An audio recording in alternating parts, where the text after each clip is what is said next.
You blew it!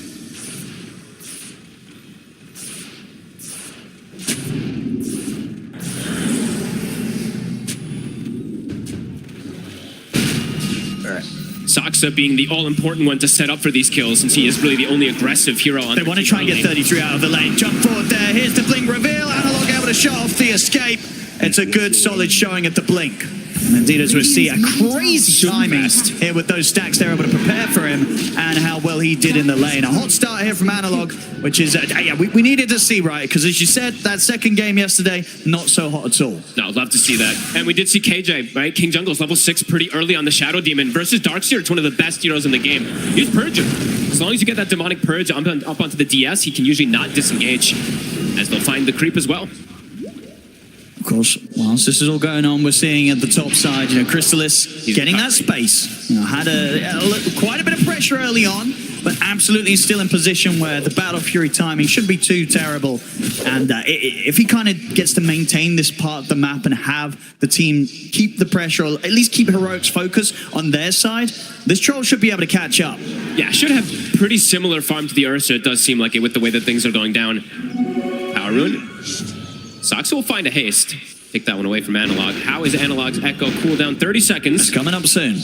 Likely the next play that Heroic wants to make. And they could make that as well with, okay, yeah, Whisper, buying up the Ogre Club by the looks of it. So yeah, just getting this BKB rush this game. So changing the build a little. Yeah. Usually switching around. He's very about the drums the early game. So this, I think he's just saying, I really need this BKB to go through all this magic damage. Because if he doesn't have it, right, and he tries to initiate and run in, he will just likely get popped. It's a ton of magic burst that Tundra has, so. And I think it's fine, right? You've already got your mid shaker. They've got a very quick blink dagger timing for the initiation. And obviously you're playing with a Marcy with pick me up. So just being able to survive seems more important for Whisper in this role this game as the bat than getting that jump himself. Yeah, I agree.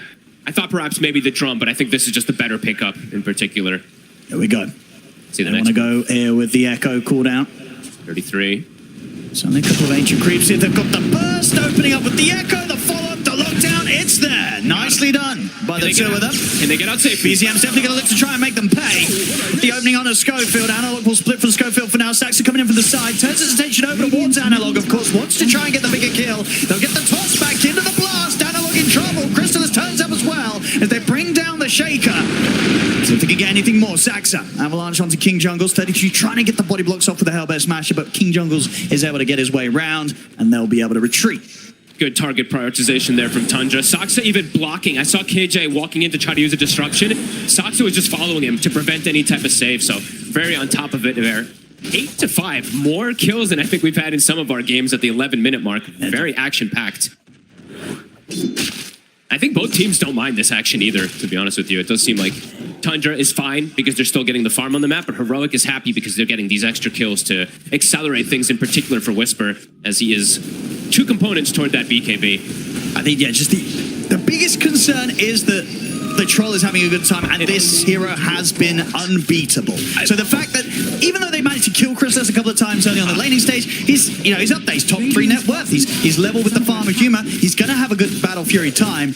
That's going to be a problem. Yeah, my worry is the timing for the Troll, but also it's the Darkseer when he starts joining his team with the auras, right? He's going to have a pipe pretty early this game, since most of that damage is magical on Heroic, and Heroic has no aura carrier whatsoever. Unless they want to do some weird build on the Bat Rider, which I don't think he will do anything like that. So that's usually the big timing for Darkseers, right? It's like that 15 to 20 minute timing when the team starts running around together. We'll see if Heroic is prepared when it does kick off.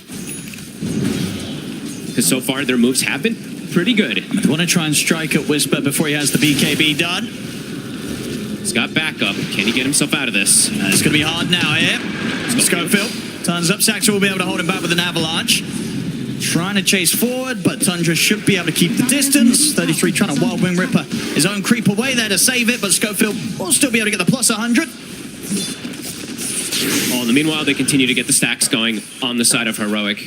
Could we actually get a stack counter whenever possible as well, too? Because I mean, it's a team with Shaker, right? It's a team with the Shadow Demon as well, too. So there's going to be a plenty from Heroic. But Tundra, they're ready to go. They're ready to go and try and connect with Analog around the mid, because Analog does have the slam back online. Okay, let's see what they find. Of course, you've got to imagine these sort of timings Tundra will be keeping track of, so should be prepared to be cautious. BZM. So he's on strength treads, 1600 HP. He's playing careful. I think he senses that this sort of play might be coming in, but he didn't sense it hard enough. The Echo's still getting him into the lasso. That will still do the job nicely. Way too much chain stun, even if he's on the tankiest portion possible. Cannot survive versus that. Well, they took him to a tower. Saxa. I mean, he's going to end up walking into Saxon. Saxon able to toss Whisper back over to walk him. Nice Good picture. Fisher from Analog blocks up pretty much the four of them. They're going to try and go for the fight. Yuma reaching in under the tower, takes down 33. Schofield's got the dispose onto Toby. Yuma will try and run down the puck there, and he's able to take him out before he can save himself. Double kill for Yuma, and they might not be done yet. Analog jumps forward. The setup's there to catch out another. Heroic. Find 3 there, and all it cost them is the life of the bat. Surprise, Whisper actually died. That toss did way more damage than I expected it to. They'll get the tower out of it as well. Good timing from Heroic. Outnumbering, getting Tundra off guard. 2k advantage now for them. And getting Yuma involved, right? So it's pretty much soon after this Battle Fury, he's just 200 gold or so away from having that Blink Dagger. And finding those sort of fights, that is going to be what sort of sets him ahead of the Farmer Chrysalis on the Troll. What a fissure there from Analog. Clipping all 3 heroes. Even, I think, catching Chrysalis on the side there so he couldn't enter toward the fight. 12-6. Heroic setting the pace of the game. Tundra looking to strike back. Oh, they are. Schofield. They're going to find Schofield for sure. Quick, easy kill.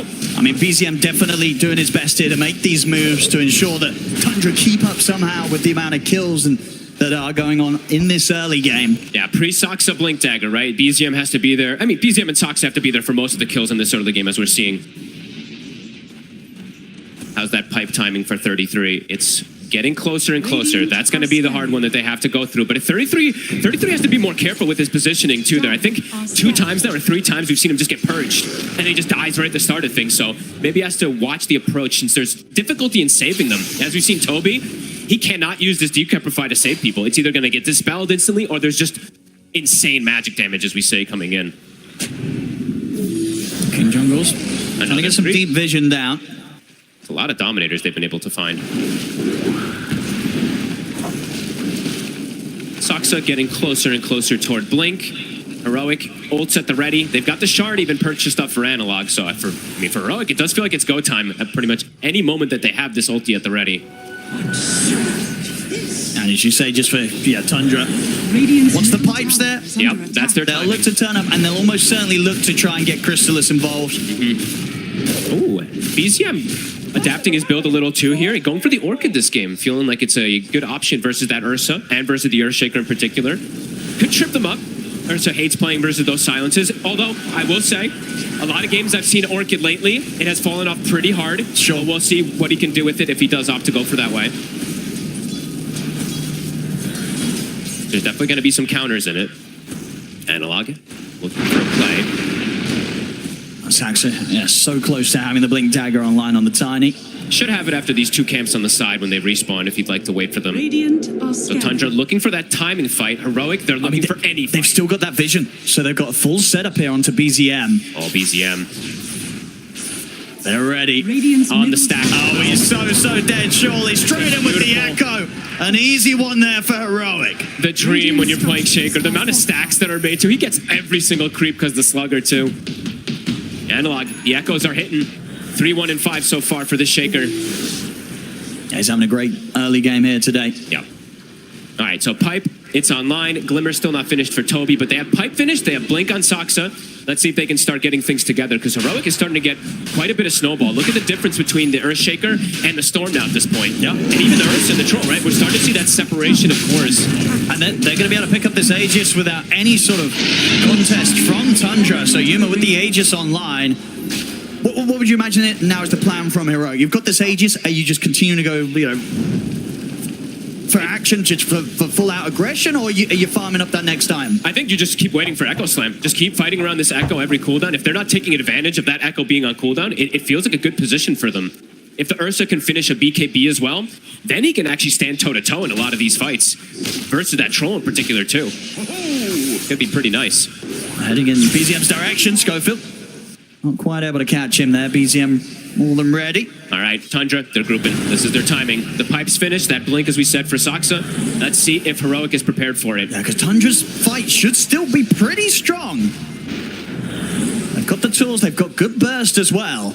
Echo Slam, 30 seconds still on cooldown.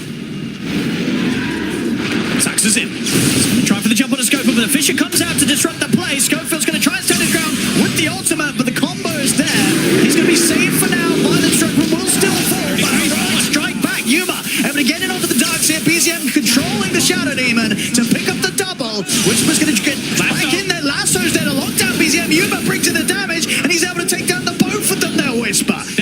huge double.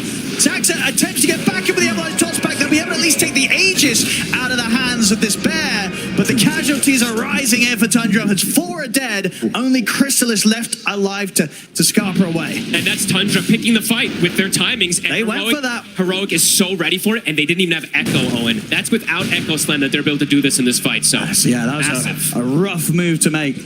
Again, 33 charges in, gets Demonic Purged, and just dies almost immediately at the start of the fight. Yeah, he's getting crushed. He really is. The farm was still good, he's getting the timings, but each and every decision to turn up to the team fight has absolutely been punished by Heroic. And they're just so prepared. Look how ready they were for the move. Look, Schofield, he gets the Solar Crest during the stun, an instant stun from Analog. They are so ready for this move. Beautiful preparation coming in from Heroic in this first 20 minutes, as we see. Dire's top tower. Yeah, you can definitely see why this team does like to play with Humor on the Ursa, right? It seems like such a comfortable carry for him because his decisions of when to join and when to not so far have been pretty perfect. He's always been there to provide that extra bit of damage to help get the cleanup. Yeah, and having Whisper on this bat, as we're seeing, right? 5-1 and 5. They were mentioning on the panel, he can definitely run rampant with the game. Tundra again, looking to smoke with their timing, but it's into Echo It this is, indeed. Heroic, they've got more than they had last time ready to throw back at them. Let's see if Tundra can get away with it this time. There's the lead in. Saxa looks for the toss back. They're trying to get onto Whisper, but they get the Fisher, causing issues, blocks them off. Analog jumps in with the Echo. Saxa's got Chrysalis, who gets the ult up, but the lasso's there. They're controlling the troll. His ult soon to come to an end. Analog's going to do his best to kite him out off to the side. BZM will clean up King Jungles, but Chrysalis dies as soon as his ult finishes. And Tundra, they've got to run. Yuma attempting to get on the chase here. Schofield is he able to close the gap, bringing him in a little bit closer. They closing in on 33. There's nowhere to run. Dispose back the flame breakers. Analog ready to slam him down with the Fisher. They just can't take these team fights, folks. Nope. A second time where they've been the instigators. They're looking to try and start this, but Heroic, they're shutting them down every single time. Heroic is playing this game beautiful. Every single fight, they're like, bring it, let's go. They want these fights, and they're going to get the Tormentor out of it as well. You honestly couldn't almost ask for a better 21 minutes here. 21 kills, 11k lead. Ursa's gotten the Roche, Ursa's gotten Tormentor. Your Bat Riders destroyed the Troll as well. Looking incredible for them at the moment. And yeah, Tundra, that's them picking the fight. They're trying to fight this. They're trying. But both times, it has not worked out for Tundra. They've got to reset and sort of reassess what they want to do in this game because these sort of moves are just not working. How do you reassess, though? It's what's the pivot that you want to go for now at this point when you thought you were going to be able to fight with this aura? I'm seeing a Midas queued up from the dark seer. They probably won't know it, but that's usually difficult to tell. That's the classic sign from 33, right? The game is hard. Yep. Doesn't always end up buying the Midas after he queues it up, but it definitely tells how his vibe is with the game. It's a hard one. I think Tundra has to slow things down somehow and get BKBs now because they can't fight into all this control. Not at all. Way too much. Saxa, that's a freebie. Just playing with him. I'll get him before any neutral can. Same time up top. That's 33 dead again. Owen. This is getting out of control for Tundra. This has got to be one of the tougher games 33's had on his Darkseer, I feel. We've seen him have some excellent ones on the road to TI, but this game, he is getting bullied. I mean, they all are. Truly. I mean, BZM, he's got 6 kills, but he's got 4 deaths as well, right? They're just relentless kills that are coming in from Heroic. This is a Heroic that we wanted to see, as I mentioned. There's just no slowdown. Nope. 23 kills, 23 minutes, just kill a minute. And they're continuing to hunt with this great vision that we see placed down from them. On top of fighting and spellcasting really well, their ward coverage and their preparation around the map has been absolutely pristine. Tundra, again, grouping up. See if they can try and find a bit of luck around their tier 2 tower. And this Ursa's level 19 now at this point as well. With a full BKB basher.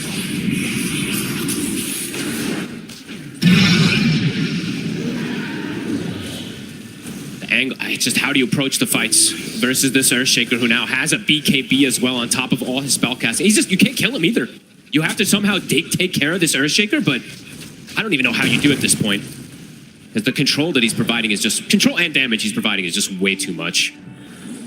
So yeah, I think perhaps it is just slow the pace of the game until they can at least get the BKB for the Troll and this Storm Spirit, but Heroic just constantly looking for fights.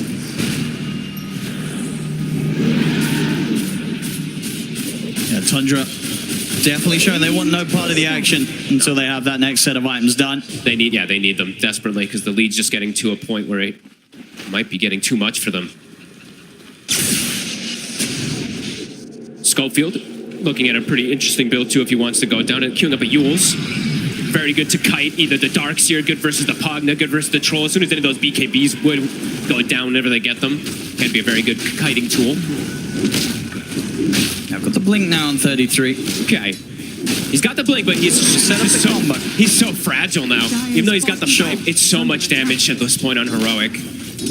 And we'll see. I mean, Tundra, I feel like historically this team has been very good at kind of recovering from these sort of positions, right? Very, very true. They kind of, you know, they went for that sort of attempt 2 times, but going for it a 3rd time is not very Tundra-esque, you know, and they're not doing it right. They're changing their approach, and this has absolutely worked out for them numerous times in the past. So Heroic, they're not in the clear quite yet. Yuma looking for plays. Saksa, he's found.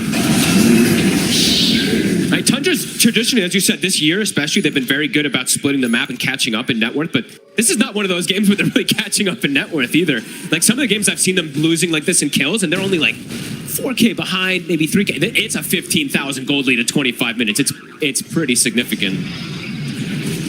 An early gem also picked up, as we see there, I believe 2 minutes ago from Heroic. They're putting it on the Bat Rider. So, I mean, Heroic is looking to just completely decimate the map. Oh, absolutely. And, you know, Heroic, they've been able to be pretty chill themselves and just finding this farm whilst Tundra's had to sort of just hide in these corners of the map, giving so much space. I mean, Whisper, he had the time to purchase the complete Shiva's Garb without having to buy bit by bit. So that's a huge addition on top of everything else that Heroic have now in this team fight. Heroes are going to explode. Tundra, they've got to keep avoiding. Unless they find little chances like this, they're going to try, but it's a hard one to go for. Juma, he's got the erase. They'll try and vacuum him back. He's still got the BKB ready. Too hard to go in the shadow. They're not even able to force out the BKB usage. He just walks it off. Oh, and I've yet to see BZM get a usage out of this Orchid too, and now there's the Demonic Cleanse for the Shadow Demon, as we saw there as well. You can't even use it. It's able to just instantly get the dispel. That's very true. Yeah, in these sort of games where you're falling behind, the Orchid Storm purchase can feel that it's kind of missed the timing. Absolutely. That's usually what it ends up being, right? You usually want to try to get this and snowball off it, but you look and you're like, the cores all have BKB. There's also a dispel on the supports. Things are definitely complicated on the side of Tundra.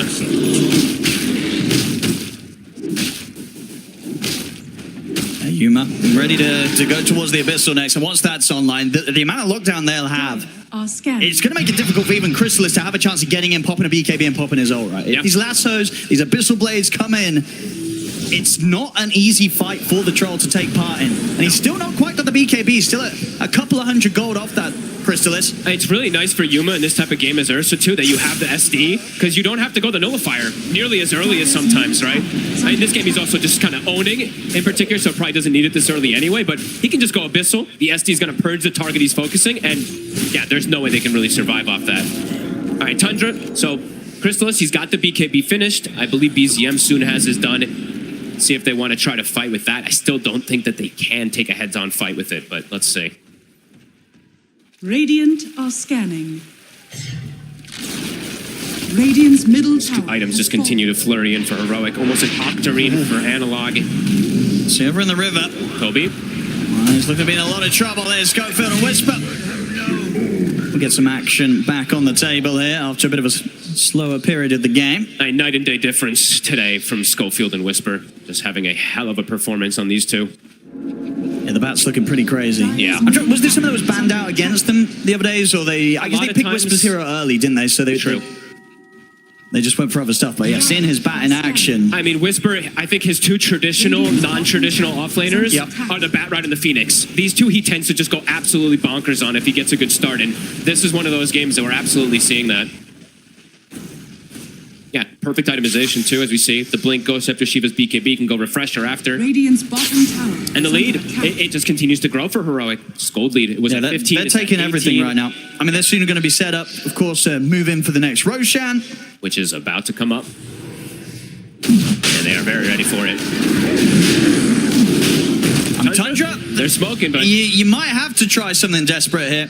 Can they make it? It looks like Heroic is ready for the fight. They have this ward on the outside. Yeah, but he's just straight onto them. He's going to jump forward, put the BKB, stay on top of Saxa. He's just dead before the fight even starts. He'll buy back. BZM tries to get away, but the lasso comes in. Yuma brings in the bashes. BZM's gone, and he does not have the option for buyback. Heroic, they can push on for more. Another bash comes in from Yuma as he closes in on a Chrysalis. Jump for him with the Echoes now. Chrysalis pops the BKB. The Fisher will block him off. He's up to the high ground. Chrysalis will survive, but only just. The buyback comes in from Toby. Trying to lay down the burst here on a Schofield. Saxon trapped out on the side. Sets up for Yuma to pick up another kill. Can't kill anybody. They cannot. Heroic.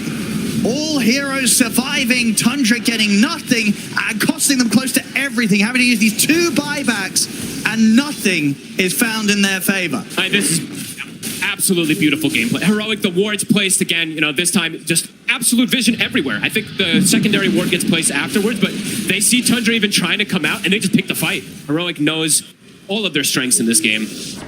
Radiant's top tower. Giving pretty much no hope to Tundra to win any fight. 33 again, it runs in and dies instantly. I mean, he just doesn't expect that sort of ward to be here at this moment of the game, but it gave them the vision. He'll get some backup coming in, but Schofield in with the jump. He'll get away just this time. He does survive. Just in time that he's able to back off. He's going to try and look, see if they can get something in response. They do get the route onto Schofield, so Tundra will manage to at least get a kill out of this one, and they won't lose 33 this time. He levels up, gets the big heal there from it. That aggrandize does end up surviving. Looked like he was going to go down again just to whisper in Schofield, but Tundra, they get something.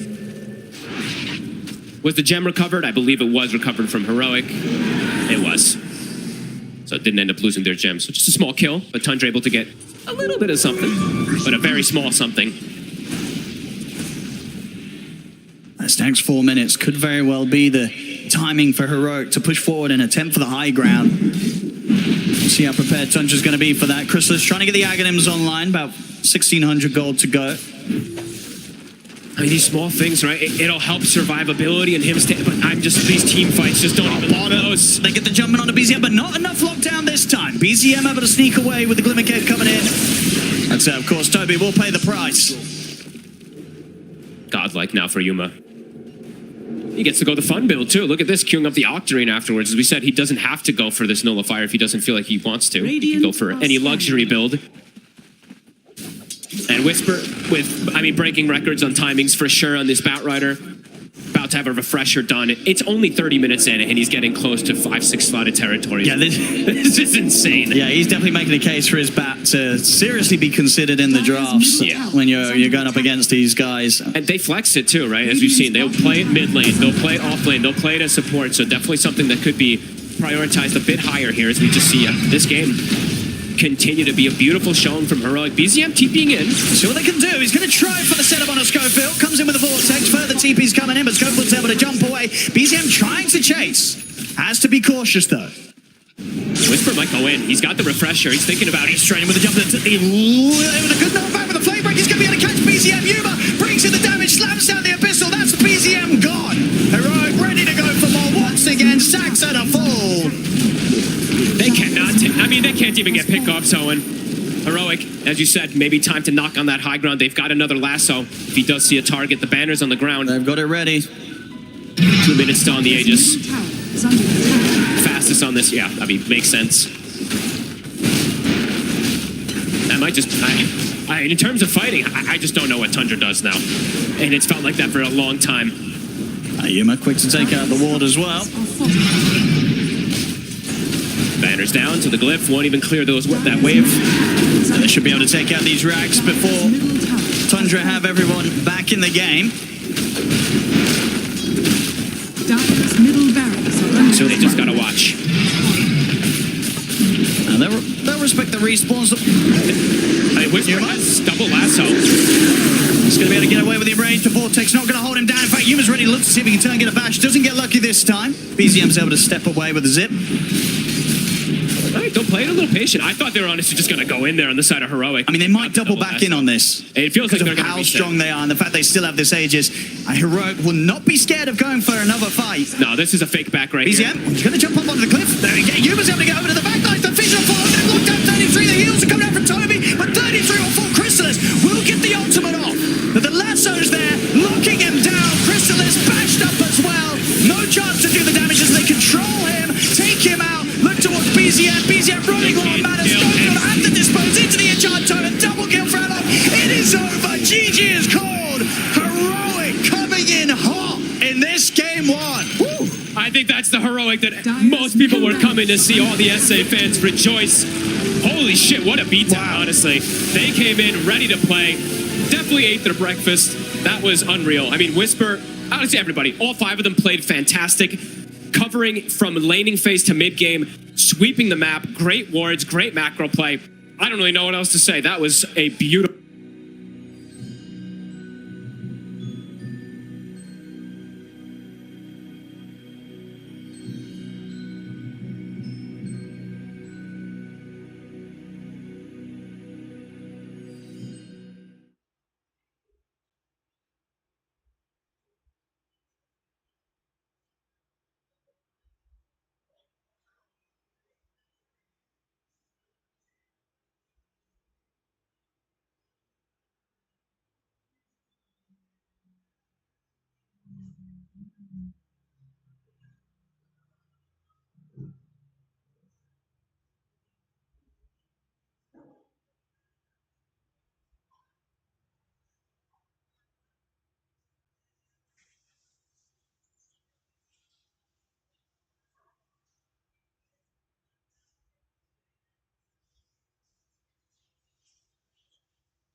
Heroic's turn to pick. Backspake and silencer to counter the SD and Apache. And now with the Brood coming out, it kind of complicates things, you know. Are you going to be able to deal with the spiders? And Yes. It's going to get complicated, you know. Yeah, you need something. I think you need this type of a hero that I mentioned. I think they need an extra 10 stun, so seconds going for a remaining. hero like a Sanking could be pretty good for them. This is the hero that can park himself where Broodmother 5 is. seconds remaining. Either that, or I think Axe is also I mean, would a you good one. consider like just putting the Monkey King against the Brood, you know? See, that's what I was thinking. Like, I know Invoker position 4 in Pro Level pubs was a thing prior to TI. Yeah, would You want to see BZM Invoker, though, just in Yeah. general, especially with this new build people are doing. But I agree, like, traditionally, an old counter to Brood was Monkey King, because, I mean, any hero that has Tundra Esports scaling damage that's in an AoE that can kill the spiders is good. Yeah. Like, Tiny and Monkey King, you can just kill the massive spiders, and it's not a huge problem. They have a triple save right now. You have Hook, you have Shadow Demon with the Disruption, Tusk with the Snowball as well. Broodmother is not the easiest hero to catch. Esports turn to pick. Yep, there we go. The Sand King, someone to park in the Brood's lane. It's also a setup for Invoker. I think it does allow you, like, Silencer plus Sanking is the old school combo. It goes way back 20 years of Dota. It's just very easy to 10 execute these type seconds of executions. Now have Invoker, Monkey King, so the overwhelming team, like Heroic doesn't have team fight at all. Like No, these hero, they need to snowball pretty the heavily. early game is going to be like quite a test, you know, for Heroics Tundra, turn to because bat. this Brood and Tusk, they are going to cause a lot of problems to Silencer. So right now, the biggest question for Tundra is, do we actually move the Monkey King to a core, or can we actually deal with this SD and Tusk pressure in the early game with this Monkey King Silencer duo, which I'm not very sure, because Monkey King Silencer doesn't feel like 10 it's going to be able to seconds deal with remaining. this Tusk SD in the early game. And if you can't deal with the supports pressure in the early game, seconds remaining. it means that you're going to lose out on the runes, and you're going to lose on the map, and maybe we're going to see a repeat of game 1. So that has got to be in their mind. I agree, because it's Crystallis, like, you see Monkey King and you're like, he's gonna play it, but I totally agree. Like, I think SD versus Monkey as a core is just a little too hard. I actually maybe would want them to put the Monkey as a core, but pick a support that can deal with Brood, maybe like a Spirit Breaker, even though the SD is going to deal with the Monkey later. But I feel the early game, the problems they had in the early game in the previous game might happen again. You know? So they need a support that can at least mirror what the Tusk and SD is doing, and at the same time maybe deal with the Brood, which I feel like Spirit Breaker could be a suitable answer here. Oh, I love the SB in a 10 vacuum, seconds but remaining. against SD, it's another hero that can just purge the 5 status seconds resistance. remaining. Yeah, I think something simple like a Snapfire could be really good. It gets you over the shards. It gives you damage to kill the Broodmother as well. The 1-2 pairing with the Sanking, and they do ban it out. Yeah, they're thinking along the same lines as you guys. There is just something so synonymous about Chrysalis and this Monkey King that they're thinking comfort on the verge of elimination. Do you really You do think not that- want, yeah, you 10 don't want to seconds overcomplicate the remaining. draft. I Exactly. think Heroic is doing exactly that, Yeah. because these 5 combination of seconds these four remaining. heroes, I don't think we've seen them in, I would say, a couple of years, because it just doesn't happen. It's not easy to execute No. this. This is a hard draft for Heroic to play, so I really do respect it, but Tundra, in my opinion, it feels like they have the upper hand, at least in terms of like ease of execution right now. If they can survive the early game. Yeah. I do feel like if they can do well in the early game for Heroic, I think it's going to be like a very straightforward game. They're going to pressure, take the map with the Brood. So for Tundra, it's going to be up to them to decide where this Monkey King is going to go right now. It's going to be a tough decision here. They're going to have some time here to figure things out. Esports turn Ban to on Lifestealer. I mean, if you want to catch, I think Disruptor is a good one. He's still in the pool. You can play him I mean, there's still 4 or the 5, there's still and the it doesn't. Tiny they had last game. Yeah, I was gonna say, I feel like Tiny is just a fine. He's fine as well, yeah. And one of the better setup for Sunstrike, level 1 with the stun. Okay, we got a carry Underlord. Wait, Crystal's carry Underlord. I mean, it's a Most likely. It's a brute answer. yeah. It also destroys Tusk. Like, you can never blink snowball save Yeah, anyone this- when you're playing against Underlord. You do have Cleave. This is a very 10 good solution seconds here. remaining. I'm curious about the Underlord Pudge lane. I can't say that I've seen that one before. That is actually not a fun lane. I think that lane is going to be annoying because Pudge does a lot of magic damage to you. But Underlord has a lot of right-click damage. So does Pudge with Rotten. But that's true, actually. You might be able to 1v1 that. I think the lane should be in favor of the Pudge. That's kind of where I was leaning too. But for the game, this is definitely really good. They've answers to the Broodmother. I mean, Heroic is really lacking in team fight right now. So I wonder, do they pick a carry that fixes that? A Gyro Luna type of hero? I mean, it could also be a Brood carry still. It feels like both of these teams still have that potential to mix things up at the last moment.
That was regrettable.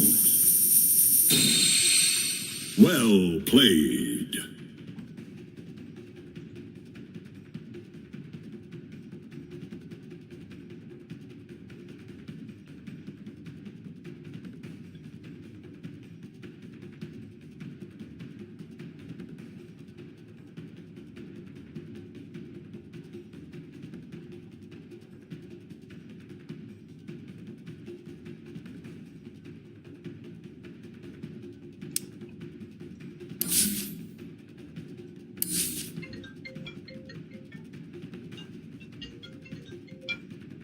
Hello po.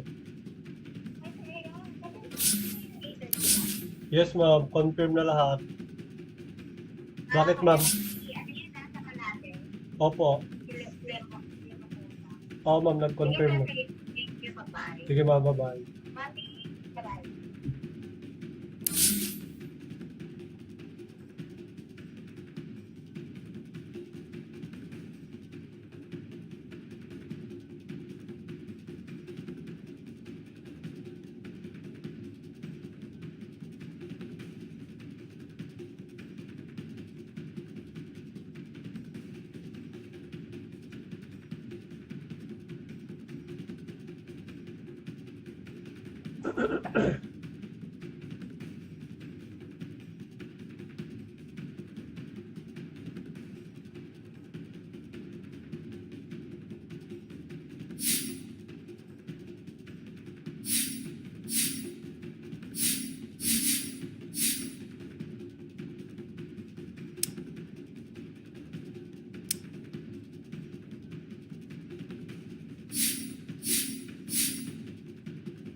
location. Behold.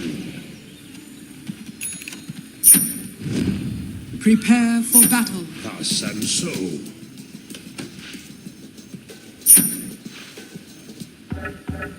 Over yon. Unto battle. Avowedly.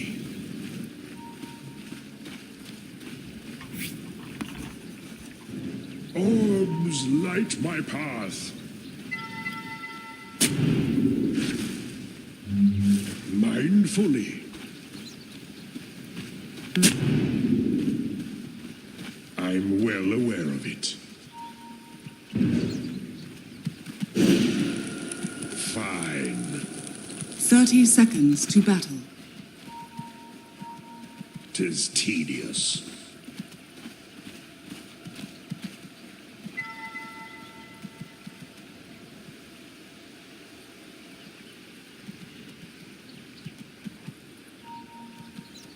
Thither I go.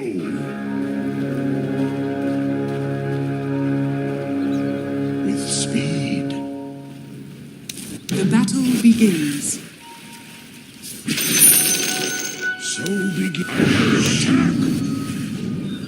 Concentration. Ah. Away hence. Forthwith. I'll keep it in mind. No. I proceed. Such.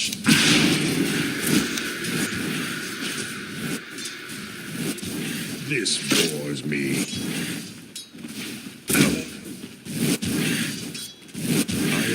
Committed. Of first blood. First blood.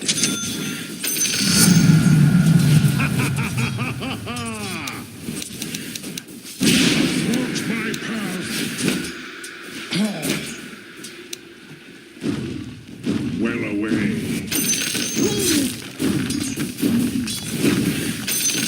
Nigh unto death. Yes. Elementals. Knowledge is power.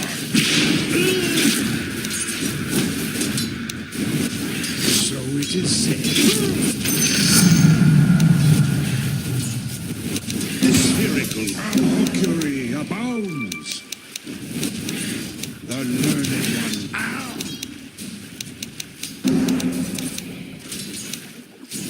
Mindfully.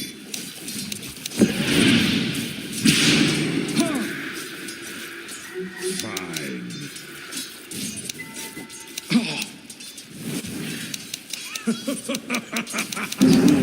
My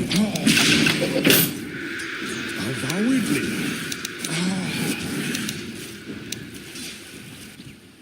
Of course.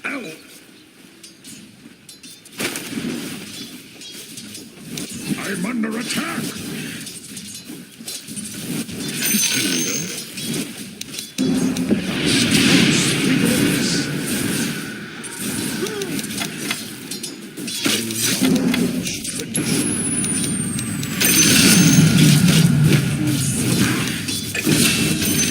I'll keep it in mind.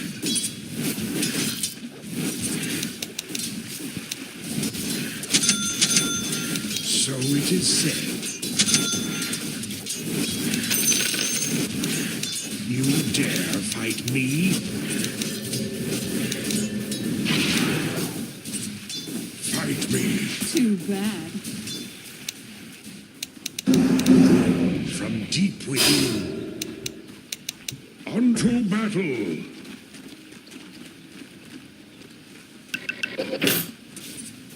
Hither I go.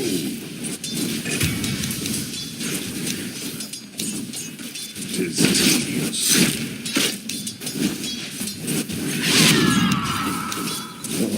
Short-sighted of you. An honor to fight me.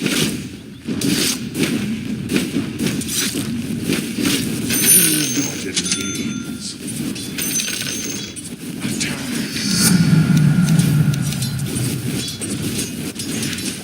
I am coming. Hearken unto power. Forge spirit. A spell I will remember. Yes. Away hence.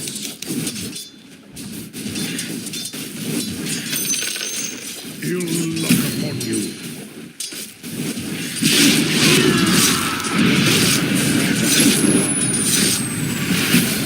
I'm under attack.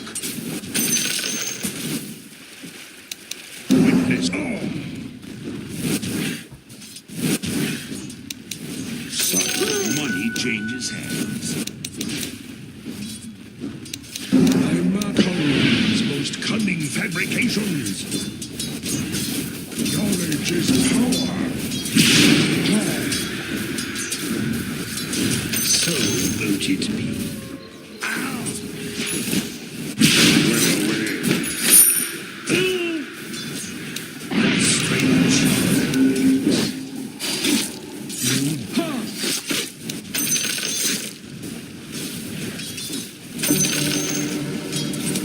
I proceed.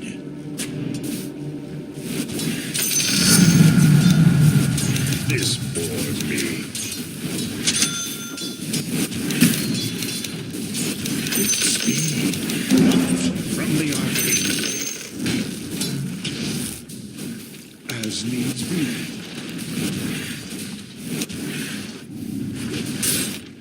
I'm well aware of it. Over yon.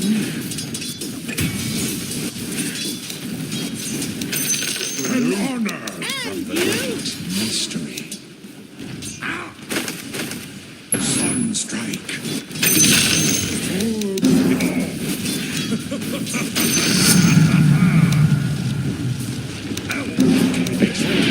Exalt. Concentration.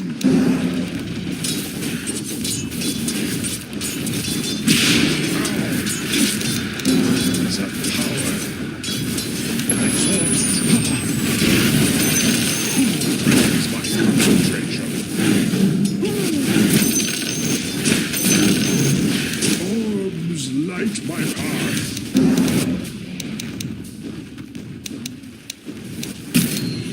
So it is said.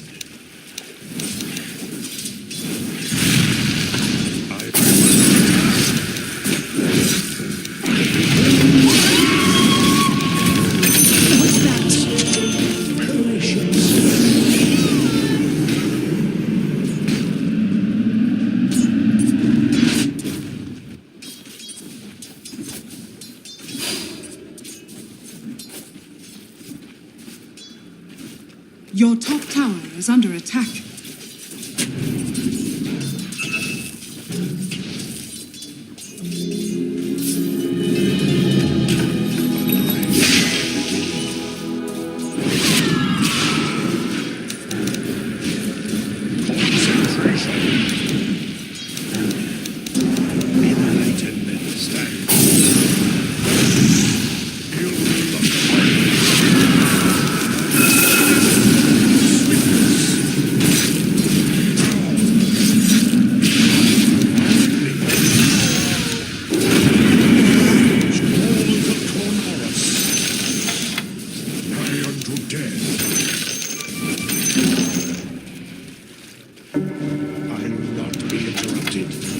Dire's structures are fortified.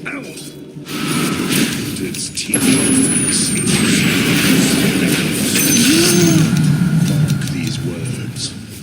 They're the last you'll hear. Arcana, known only to me. Wait to witness true source. I from thought. Such tedium.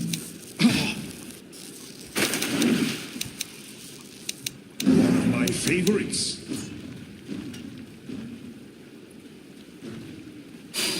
I'm well aware of it. A spell I remember. This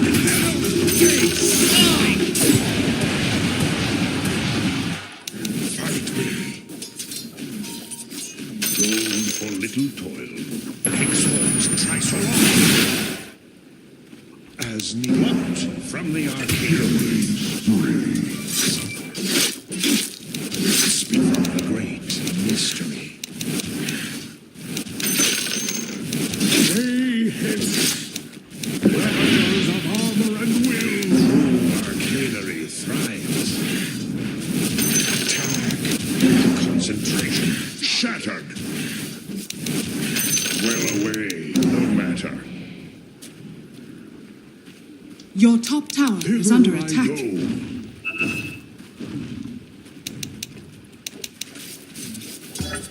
Hearken unto me.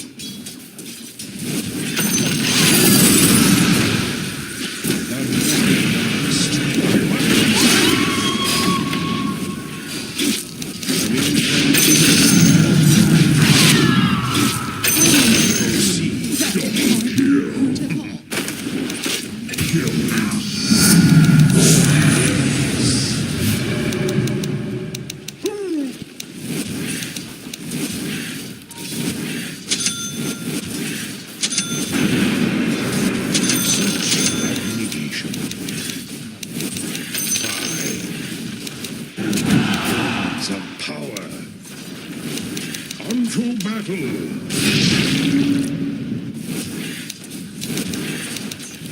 Hearken unto me!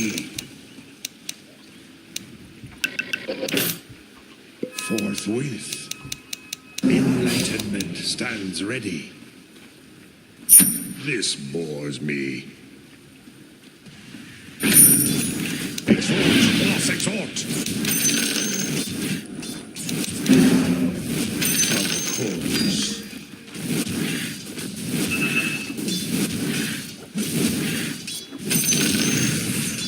An honor! Your middle tower is under attack.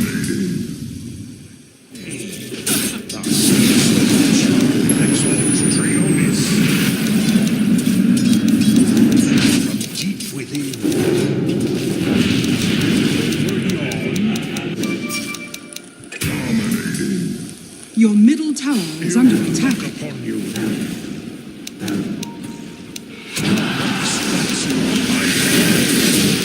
Your top tower is under attack.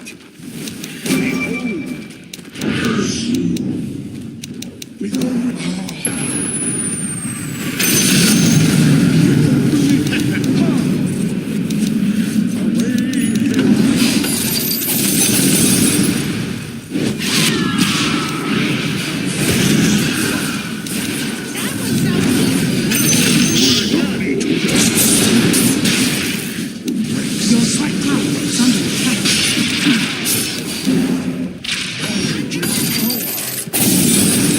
Witness true sorcery.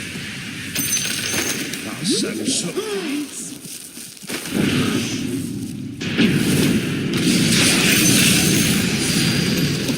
Charming prince. Yes. Your top tower is under Cunning attack. fabrications. My mind is my art.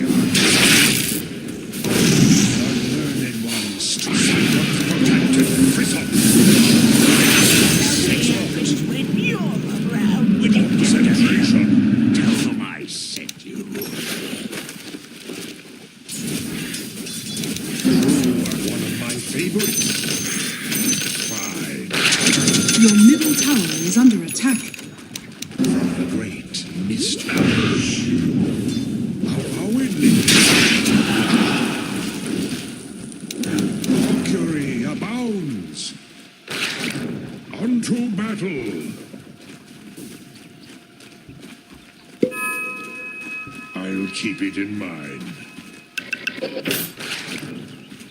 Your top tower is under attack.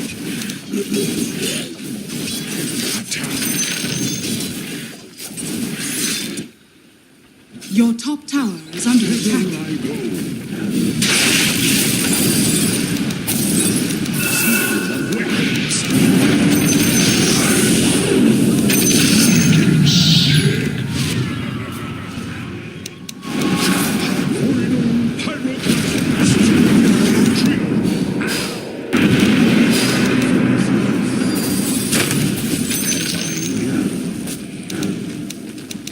I'm well aware of it. The spell of Forge Spirit. Blocked from the arcanery. Well away. An incantation long remembered. I'm not from deep. Your middle tower is under attack. Sorcery. Fight me. Why not? So it is said.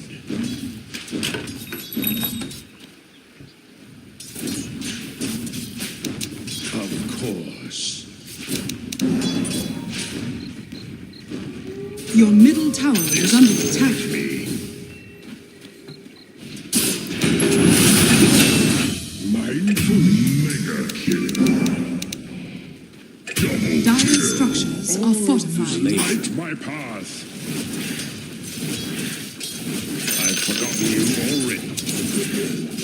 Athwart my path. Your bottom tower is under attack. You dare fight me? Radiant's courier has been killed. Your bottom tower is under attack. The enemy's middle tower has I'm fallen. under attack. I am committed.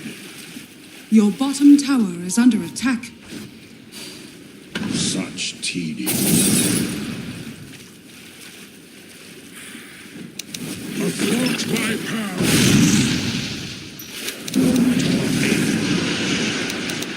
Tis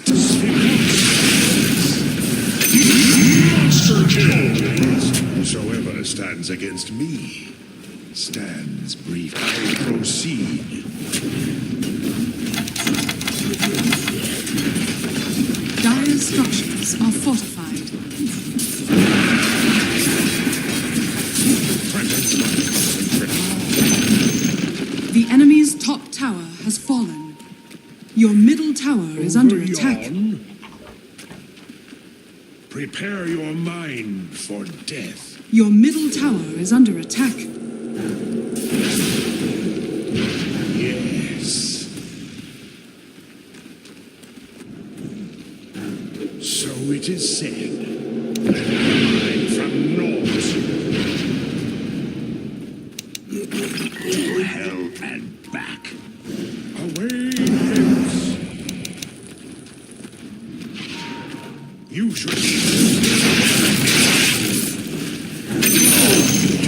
outlive another. My mind is my arcane.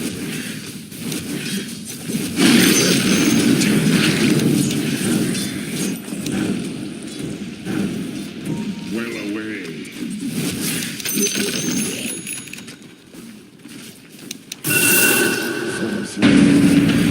Your middle tower is under attack.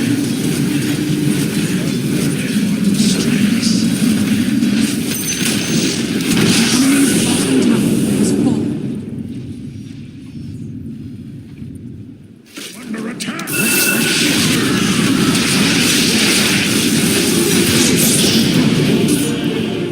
You play a game.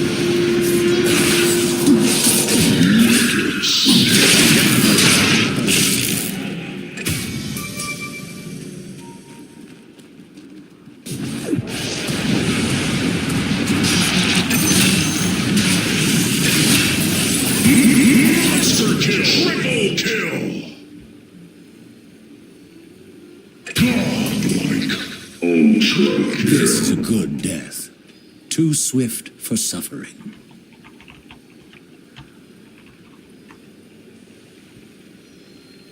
Your bottom tower is under attack. Your bottom tower has fallen. What I was about. Behold, I slip out from the arcanery. Avowedly.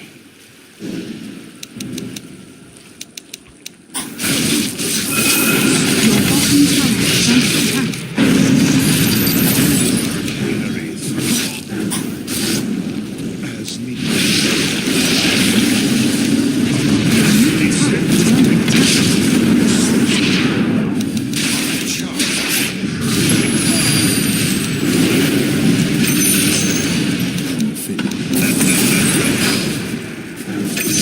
Concentration is a power.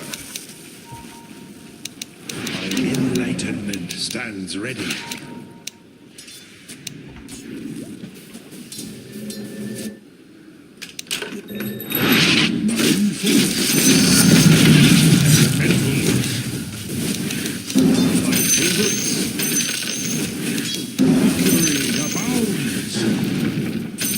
Hearken unto me. Behold, unto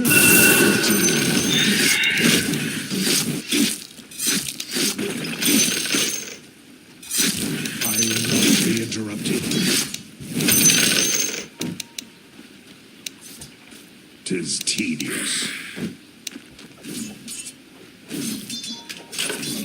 Such tedium. Zeal of Wexhort.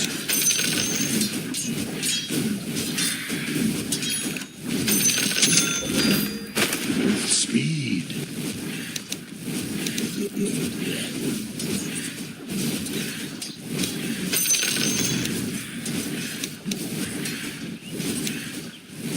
Witness true sorcery. Knowledge is power.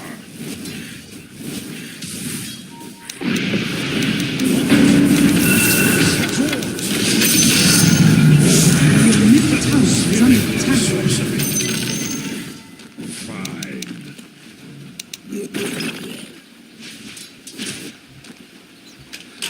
This bores me.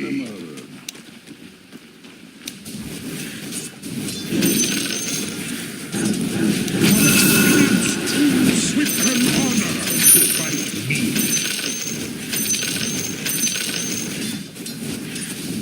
Ill luck upon you. Enlightenment stands ready from the great mystery.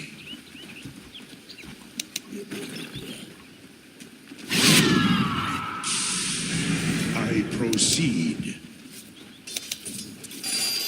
Zeal of Wexhort. Thither I go. This true arcanery thrives.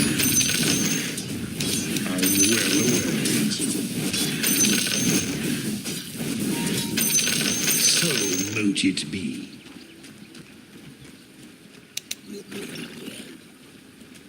I am committed.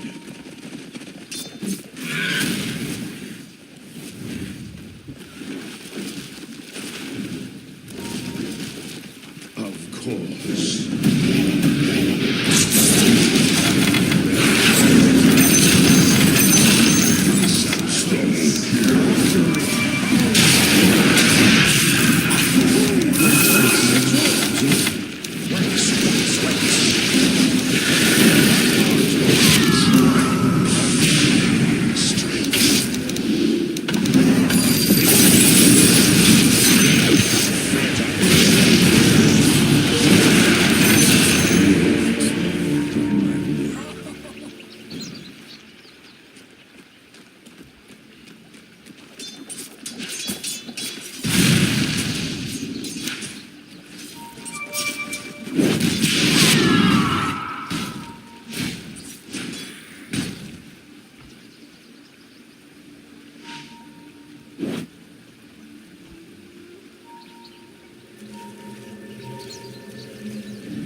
my path.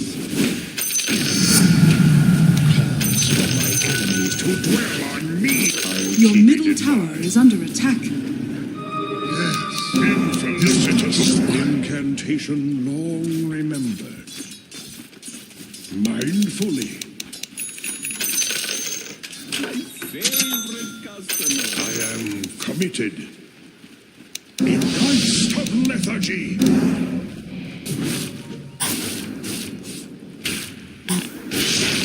Concentration. Avowedly. From the great mystery. Yes. My memory failed me. 'Tis tedious. One of my favorites. Experience true swiftness. Fine. Mercury abounds. Behold. Such tedium. Ravagers of armor and will. Winds of power. My mind is my art. As indeed the spell I will remember. Unto battle.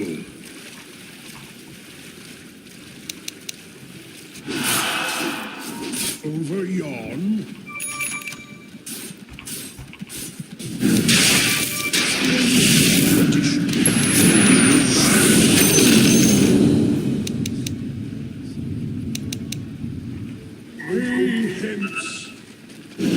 Your middle tower is under attack. Your middle tower has fallen. So it is said.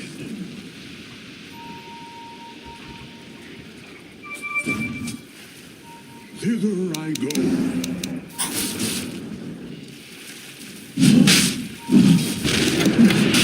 An honor to fight me and to witness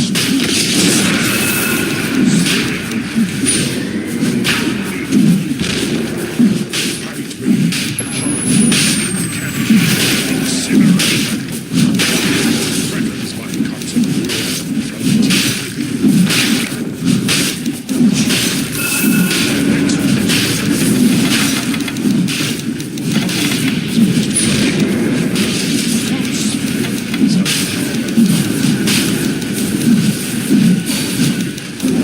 favorites I'm well aware.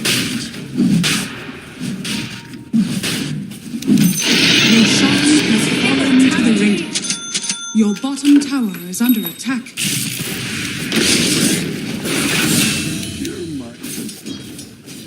Your bottom tower is under attack. I throw some of the great.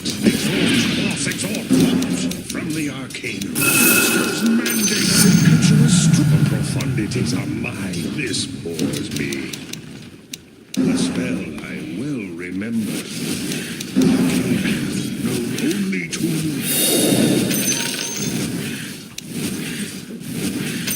us and so.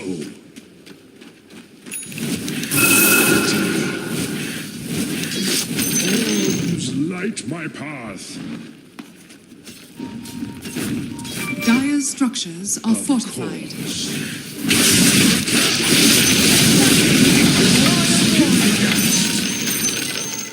This bores me. Witness true.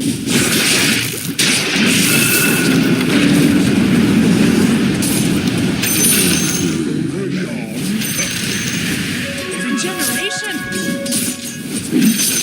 Well away.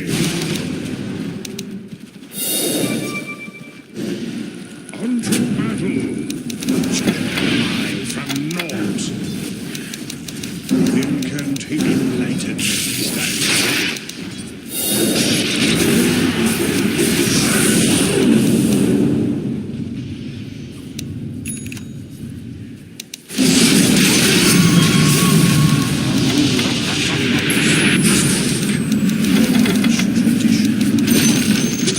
The enemy's middle tower has fallen. Not fallen, just mindful.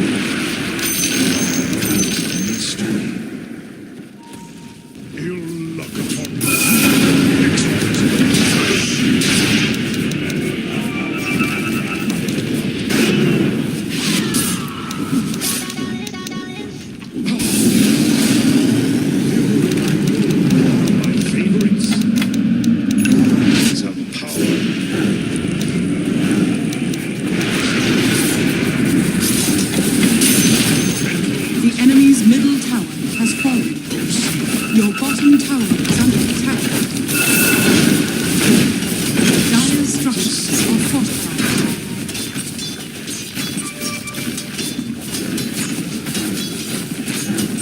The enemy's middle tower is falling.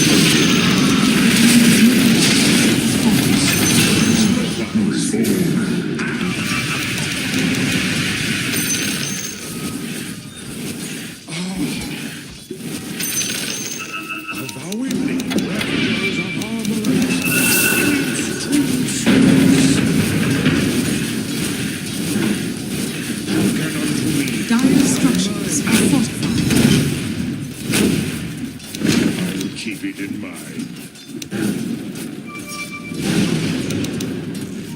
I am committed.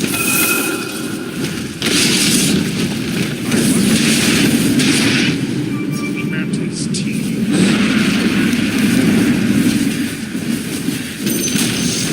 The enemy's middle tower has fallen.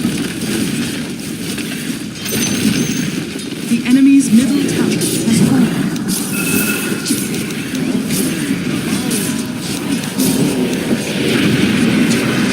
Your bottom tower is under attack. Radiant victory.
On the Tusk, so the supports, Dire's they have bottom ways to play tower around is under global. attack. Greaves on the Shadow Demon, Dire's BKB on the bottom Tusk, tower has Demonic Cleanse on the Shadow Demon. Lots of different ways to cover each other. All right, big Dire's neutral items as we see for Tundra. Dazoon on the Sand King, Dazoon on the Invoker. Plenty of big plays here from BZM at 33. Hook's going to be there. Time again. Ready to make sure that opening combo from Tundra doesn't do a lot. And remember, this hook, it can catch people off guard because of the crazy low cooldown when you hook allies with that Dire's shard. middle tower Goes down is to, under what, 6 attack. seconds if he does hook an ally. Picking up the Lincolns next for the Pudge. They're getting close to 25 on all 3 cores on Heroic. I mean, they've got the Satanic done on Chrysalis, but as we've seen, he needs to get the hits in on the target. He just can't attack is the problem. Yuma, again, Another one. making sure that it's not easy for Tundra to open up onto anyone other than the Pudge. Radiant's top tower is Sacks under up. attack. Trying to see what they can force out from him, though. Get the BKB out from Yuma. Trying for the hook. Not going to grab them this time. 33 considering maybe making the jump, but the BKB comes to an end. He's in, but the refresher BKB's there from Yuma. Heroic looking to disengage. Tundra pushing Heroic back successfully. Yuma wants no participation in this without his BKBs. He wants to finish that Linken's. Tundra gonna look to try to punish while those BKBs are on cooldown. Yeah, they've got to be careful who shows here on Heroic, because Tundra very ready to make the jump. There also is this Aegis at the ready, still for Analog, so... Even if they do get the connection, it's definitely not going to be an easy team fight for Tundra. No. And as you said, multiple different saves. So, gotta be careful who you go for.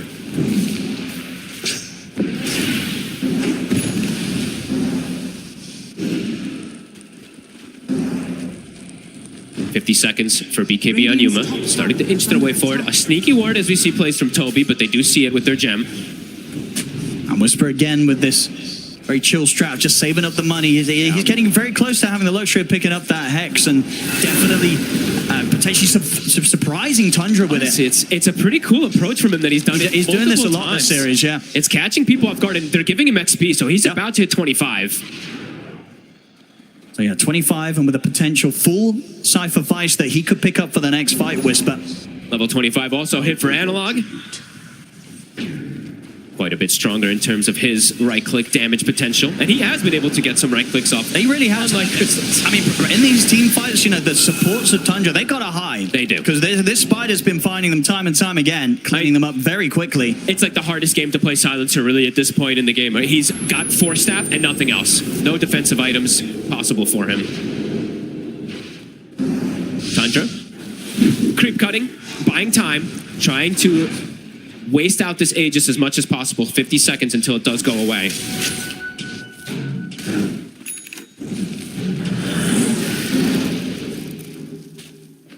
What are we seeing next? Just difficult for them to keep these targets held down, right? As we were saying, like we have to see for the fight for Tundra when they can actually get Christus to hit targets. Yeah. Because, yeah, are we able to bring up the hero damage done? Just want to see if that does look not too hot, or if he's still been able to do a bit with the firestorms and such, because that can add up. It can. I mean, Whispers is probably through the roof, right? His is probably highest, then it's like BZM in 33. But I imagine that the Underlord's damage done is quite a bit lower than the rest of the cores this game. Okay, yeah, so I mean, not too bad. All things said. BZM definitely carrying the team fights, though, in damage output right now. Yeah. A lot of it just from like little physical poke, too, from his summons, as we see there from the Force Spear and the Dominator. I think it's just that, you know, when you have your carry with kind of like this AC Satanic and soon to be Daedalus, right? You need to have a lot being done by him. Schofield will not allow them to take that shrine. They'll be able to claim both. So beautiful. I'm talking about damage done, so Saxa's got a Deso on the way out. That's an interesting pickup. From what we've seen and what I've seen most of the times on these Monkey Kings, it is just the Scotty pickup usually is the route that they like to go for, because it applies, of course, with that Wukong's and it's very strong, but looks like he wants to have more physical damage in the draft. I mean, that's the thing. If they can get the hits in, right, with the Deso, the AC, the Underlord, once he gets the stacks built up, like, the hits are going to be hard. I'll have to see if it pays off for him. Saxa. Oh, they're going to find him. Schofield there, catching him with a punch, pretty much sort of mid-jump. And he also didn't go BKB, right, too. He's gone for the pipe defusal build, but it does feel hard for Saxa, unless he's literally just playing in the tree line during the Wukong. Now we'll have to see if it does pay off for him. Maybe just thinking that they have too much magic damage and they just need straight physical extra. But Heroic, very prepared. Yeah, Analog's continuing to scale massively off that Disperser, getting the full Bloodthorn. Another Tormentor to take. Schofield will get the shard. And Schofield is going to start queuing up that Aghanims as well. So we'll get stronger and stronger in terms of what he can do in the fights. He could just potentially punt the Monkey King out of his Wukongs. Taking the Monkey King away. There is no Desolator then from that. Or he can just punt the 33. Yeah, he can do a lot this game. Even Chrysalis, right? He's trying to get these hits in. He's getting immobile hero. He's going to get kicked away. This could be pretty annoying. Yeah, that's going to be rough. I mean, he's struggling to get the hits in as it is. If he's getting kicked in the face, he's going to struggle even more. Yeah, we'll see it when Schofield is able to get that. As eventually it does seem like he will. We did see also point out Yumo had hit 25, hit one of the stronger 25 timings for a punch. That Dismember is incredibly strong when you have two of them at that increased duration. Yeah, little things as well. Blink online now for King Jungles. So between that, the Force and the Greaves, he's ready to bail heroes out. I mean, we've seen already how good Heroic's lineup is at saving one another in a multitude of fashions, whereas Tundra, very limited if someone gets jumped. So much save. Level 20 as well, something you don't see too often on the Shadow Demons. I always like to point this one out. It's the Disseminate. It's 50% share damage. It is pretty insane how much this can actually dish out. Also just to protect allies and makes them that much tankier. Tundra? Can they ever really try and go on this Pudge? They're gonna try. Dispel. Schofield! He's gonna make the jump in, close in, they get the burst breaker on the Whisper. Whisper, is he able to survive? BKB's gonna be there in time, and he's able to get the Supernova off. They're gonna turn straight towards the egg, they'll kill it off successfully. On the back lines, though, King Jungles and Analog chase down BZM. The buybacks coming in from both Whisper and BZM. Crystallis. The fight locking down Crystallis. He's gonna start to try to heal up, but they're holding back with the disruption. He's gonna get surrounded, punched up. Can he actually get the hits off Crystallis? He cannot, as Crystallis is gone out of the fight. 33 will get back in with the burst strike. The Hex to block the Whisper with the BKB, and the second Supernova hits there. They're gonna try and kill the egg off with this buyback from Crystallis. But 33 dead. He has to buy back. Crystallis can't kill the egg in time. They're just killing them off one by one. That's a dieback on BZM. This fight's an absolute mess for Tundra. It's Heroic overrunning them. Crystallis trying to hit back, but he get the shots, holding back. It's a dieback on him. They're losing lives left, right, and center. Tundra, they just do not have what it takes to stop Heroic. They're all dead. All 3 cores are gone. Heroic's got everything. Whisper with the buyback. They're ready to end it. They're absolutely ready to move on here in the lower bracket. Heroic ready to go down the mid. I mean, Whisper, that's why he's been holding the gold too. He can just buy back, buy an item, And it's join the fray, and GG it's done. is called. Heroic will move forward in the lower bracket, knocking out Tundra 2-0. Unreal team fights from Heroic today. They came in ready. That was a beautiful display. This last fight in particular, too, you can see how confident they were. They saw one hero, their buddy gets jumped. They just jump Whisper with no hesitation. Yeah, he dies. His egg gets killed, but he buys back, jumps into the fray immediately, and they just completely outnumbered them. Tundra, it looks like they don't know what hit them. I don't think they do that last fight. The chaos that Heroic would bring, just a beautiful culmination of what they've been able to show so far in these 2 games. I mean, this is sort of the Heroic, but I think people were expecting to see yesterday. We didn't get it then, but today.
Mid-brood. Well, there we go, ladies and gentlemen. Heroic moving on 2-0. They knock Tundra out. I'm here with Analog from Heroic, who has just secured top 6 at TI, and by the way, the first Brazilians to ever do so. How does that feel? Feels very good to be here. It's like a dream for all of us. And much love for everyone supporting us in home here. It's so nice to represent this South America. Let's go. And you're not just securing top 6, but you are doing it in style. I mean, we had Phoenix, we had Broodmother, we had Pudge. You guys just picking whatever you want. I mean, who is enabling this level of creativity in this team? Who is just letting you guys do what you want? Yeah, we have to be bold. We are here to prove themselves. So, yeah, we have to be men and pick whatever we want. You know, first pick Pudge, pick Brood. Caps, our coach, is trusting us. The players are trusting themselves. Also, Mongo's doing a very good job. Thanks, everyone. And I think it's only natural that we take a minute for the fans. I know you love doing this, Analog. Please say something in your home language to the people watching at home and, of course, here in the arena as well. First, thanks everyone that's here. It's amazing to be here. The aura of this arena is so insane. Thanks everyone in home that's cheering for us. Bora caralho! One win away from the best result ever at an international. Give it up for Analog and Heroic. The crowd is just going crazy for Heroic here. They were up again, still in that low bracket there on the verge of elimination, but a 2-0, they come in, they get the job done, and like you said, Jenkins, leading into this one, if they win with it, it's gonna be with style, and my goodness, wasn't it? Yeah, I totally agree with Nomad. They are picking whatever they want. They are saying, we do not care what the meta is. We do not care that everybody is complaining how broken this Helm Dom thing is. They're completely breaking it. And if you want to be a champion, if you want to win this entire thing, this is what you have to do. This is what teams historically have done, is that there is one pervasive meta that's happening, and the one team that can manage to break it, they win the entire thing. So it's really nice to see from the boys. Yeah, I mean, the Brood pick kind of stopped the Helm from doing its job, right? Because they are constantly controlling the mid section of the map. And Brood is also one of those heroes that we always talk about which core can actually kill the creep without expending too much time, right? So Brood is one of them that can connect over and just kill the creep. Yeah, there is something more important, though, that we do have to quickly get to. Of course, where there is a winner in an elimination match, there is, unfortunately, a team that we have to say goodbye to as well. Yeah, hi, thanks, Nat. I'm here with 33. Obviously, I wish we were having a conversation under different circumstances, but this year you guys have gone out in the lower bracket at this stage. Unexpected for you, I'd suggest, but also you're playing with a stand-in. Toby deserves a shout-out for getting you this far, doesn't he? Yeah, I think he played great, and he came exactly when we needed him, and yeah, big thank you to Toby. Indeed. What makes this team so hard to play against? Because a lot of people have been saying the Heroic are a very fast team, they're kind of unpredictable. What is so difficult about this team? I think they just play a lot differently than most other teams, I guess. Pretty much all of the top teams right now, especially at this event, not always. They play very safe and they are very like chill, they don't really take risks. And these guys are kind of the opposite. They are always ready to take risks, and Schofield is like charging into 5 heroes. If he dies, he goes again. If he dies, he goes again. So I would say they play, I guess, with less care, and I guess we got caught off guard by it, even though we knew it was coming. And yeah, good luck to them, and hopefully they can do it for other teams as well. Indeed, they did play very well, so they were worthy opponents. Let's talk about next season. Obviously, this season has ended for you. What are your plans for next season as a team and for you personally? I think we'll see how it goes. Obviously, it's not the kind of stuff to discuss in a post-loss interview. I'm just trying to get some info, got to try. And finally, obviously, you guys have a lot of fans around the world watching Tundra and rooting for you guys. Do you have any words for them at the end of this season now? Just thank you for everyone who was watching us. I know it was a disappointing end to the season for us, but yeah, we received a lot of love and support throughout the whole season. We had a lot of good results, so thank you, and sorry it had to end this way. We're very sorry to see you go. Let's get a big round of applause for Netta and Team Tundra. Thank you so much, and we hope to see you again soon. Back to the panel. Thank you so much, Ted. Yeah, an abrupt end to the Tundra journey here. Definitely not what people expected. Actually, only 16% of people predicted that Heroic were going to take this series. There wasn't really that faith when it comes to that wider audience, and Heroic having that carefree sort of play style that 33 just mentioned there, that's what really got them the win here, Lacoste. The fact that they're able to shake things up between a game 1 and a game 2 when it comes to execution. Being unpredictable, I think this is the big part of it. Drafting like this, where nobody expects you to go for these type of heroes, and something that he talked about is Schofield. This guy's a maniac. This is how he played throughout his whole career, pretty much. These are his heroes as well. We're talking about Clockwork. We're talking about Tusk that he just played as well. These are his signature heroes that he really excels playing, and in a And I would say that when they go for something like this, you gotta respect it. But we also seen them adjusting. After what happened yesterday, we talked about a lot about this Monkey King position 4. It didn't work out when they were playing against the P-Vision, but this time around they let it go through, which is also a bit of a statement saying that we can beat this. Like, we can compete with the best teams in the world, playing our own strategies, not going for these Helm of the Dominators. But if you go for it, we're gonna punish you for it. A fine line between that stubbornness, right, of if it's going to work out or not, but also confidence in knowing we did have an answer that just wasn't that execution. But I thought you were going to talk a little bit more about Yuma, right, because he was the big standout in how this early game played. Game 1, Tundra expected some early gate rotations from Yuma. It didn't come. In game number 2, they were actually caught off guard by the fact that he then went back and started doing those rotations. Yeah, this time around they did not place an observer board, so it did allow Yuma to go through the twin gate, something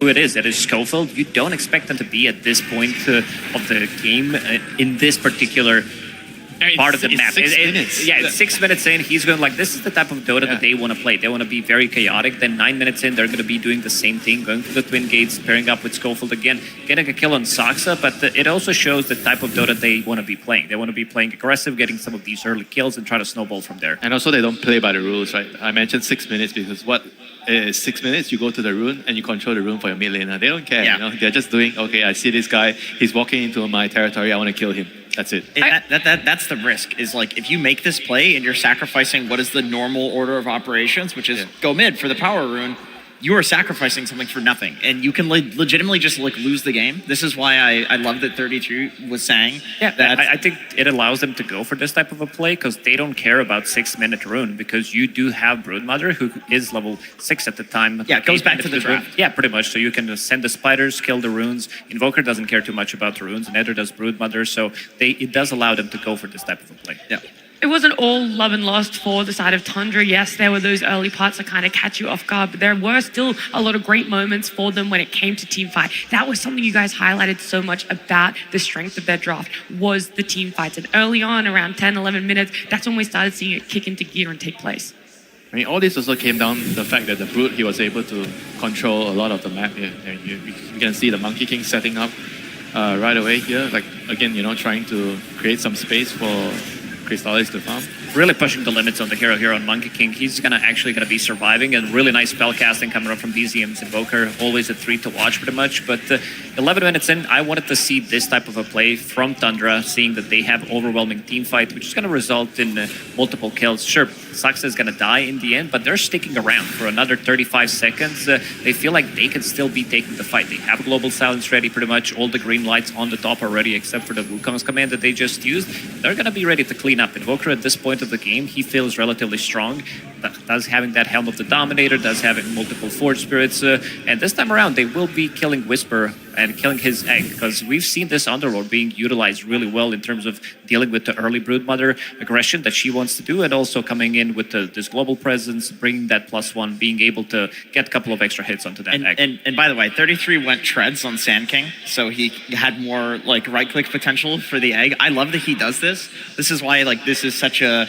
It's a sad series to see Tundra go, because you know that they're the ones that are going to come up with these little cool micro things about the game that makes Dota so beautiful, you know. Worked out in that situation, killing the egg. It did give them an advantage in the game, but yeah. Yeah, it doesn't eventuate to it, but you do talk about like this global aspect of it, the mobility of Tundra too, and that could have been something that was great against how aggressive Heroic were going, but there weren't always connections, Jenkins. Sometimes a pickoff happens, and in one of the particular situations, that then leads into a rough fight for Tundra. This was the big one, and the reason that Tundra was not expecting it was because this is 4v5. Whisper's the strongest hero. He was not there, and Heroic still goes for it anyway, and they make the play. From this, you can see Crystallis is still dead. They rotate everybody towards bottom, then they get a kill bot. This transitions into even more kills, and then they take Roshan.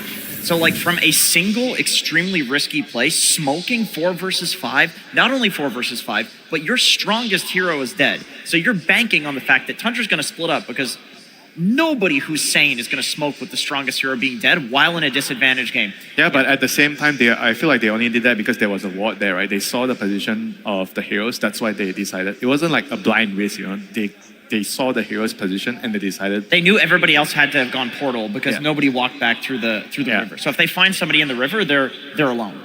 Yeah, so I think it comes down to they're really calm in the situation, even though one hero was dead, and they made the right decision and they played really well there. There is one moment that was probably very unfortunate. I'm not going to say it was the turning point by any means, Jenkins, but definitely an unfortunate moment that you like to have a little bit of a laugh over. We have to rewatch this. I mean, this is just one of those things about Dota. There are so many mechanics in this game that you have the Underlord portal blocking Crystallis on the cliff there, and in a lot of situations, it's like, okay, I'll go back through the portal, I'll, TP out. Not against a Pudge. Like, in that situation, you're stunning yourself to get hooked in as one of the strongest heroes in the game. I mean, at this point, he's a carry, right? You know what the Chinese name for Underlord is? It's Big S for this particular reason. He gets stuck easily. That was a washing machine type situation for him there. Yeah, okay, really Good job, just guys. stuck in that one. We're going to move forward because I don't know how to from that. It's our scoreboard here for the end of the game, Heroic 2-0. The numbers are just lining up as well for you, Winter, where you're like, Heroic, for a series that game one is so dependent for their momentum throughout it. Yeah. They come in and get another 2-0. They come in, they have a plan, and if the plan works, it works, and if it doesn't, according to the stats, it doesn't work, They don't really adjust very well. But this game, they didn't really need to adjust, but I would like to really comment on this Brood. I think this Brood is a pick where it really made life very, very difficult for the Invoker. The Invoker couldn't really push the mid tower. They lost control of that section of the map, and a lot of the plays were happening because the mid wave is pushed out, right? Because as Brood, it's very easy to push out the mid wave. And whenever you push out the mid wave, it means that your team has the advantage to execute ganks on the map, And I felt like that actually played a huge role in the game. Yeah, I recall really stepping up to what was needed for them, but the carry Pudge was the biggest one. This team, Heroic, the chef's kiss coming out. That was amazing. Amazing gameplay. It was really good because yesterday they had that strat come out as well, right? We didn't know where it was going to go, the potential flex. It ended up being off lane, didn't work out. They're still running it back. They're still banking on people thinking that it's a flex, not really knowing where it is. And this time it just finds so much success in the carry role. Yeah, I like it a lot. I mean, it fits Yuma's playstyle perfectly. Like a hero that can run around and get kills and be active. And I do think this is something that I've seen a lot in pro-level pubs that was popular before TI even started, which was people were going for BKB refresher. And legitimately, like, you don't need armor items if you can refresh the flush heap. That's like the idea. And refresh the dismember, refresh your BKB. It's like, it feels like he's immortal for this like 12-second period. And I do think Pudge is a lot better of a core than people are realizing. I mean, Heroic knows it. Yeah. Now Tundra does as well. And when it came to it too, they're putting so much effort on looking at Whisper in this game number 2 because of how well he did in game number 1. And so that's why we're kind of praising a lot of the other cores on the side of Heroic, what they were able to do. But Purge, I know that he has a little bit more praising to do for the side of Tundra. That's right. They had great heroes for beating the Phoenix, but the rest of the lineup had some issues. They picked Phoenix because he's going to be able to lane well against the carry Underlord, deny or lower his attack speed, deal damage, get last hit as a range hero. But the problem is that they picked it into a counter. The silencer is very, very good against the hero. So when you hit him with the last word ability, that makes it so when you cast your next spell here, you're going to end up taking damage. So he ends up killing himself in this circumstance, but it gets worse than that. The main problem is that their opponents also have gap close. So when he even wants to egg with those treads on the Sand King that Jenkins mentioned, or the other gap close heroes between the Monkey King, or even the Underlord ulti coming in, it's very easy for them to kill the egg. So Whisper, despite picking himself into a good lane, he had to deal with the global silence and the mobility. Here's an example of the global silence that's very tough. As the fight begins, he just gets global silence, he can't press egg. And interestingly enough, he really delayed buying protection for that. He ended up going the Spirit Vessel into the Shivas before finally solving that problem. But the good thing is that all of this focus that goes on him leaves space for Heroic to win team fights afterwards, because then the global silence is on cooldown. The rest of his teammates can basically take a straightforward fight in a normal way, because they don't have to worry about getting silenced. That kind of undermines what Tundra has going for them. And then if Whisper gets to go first, then he also doesn't have to deal with these problems as much. There was no global silence in this case, but look at the amount of damage he can output with just a Veil and the Spirit Vessel. It's very good stuff. So here's the fight where he finally gets his solution here. He picks up his BKB at this fight.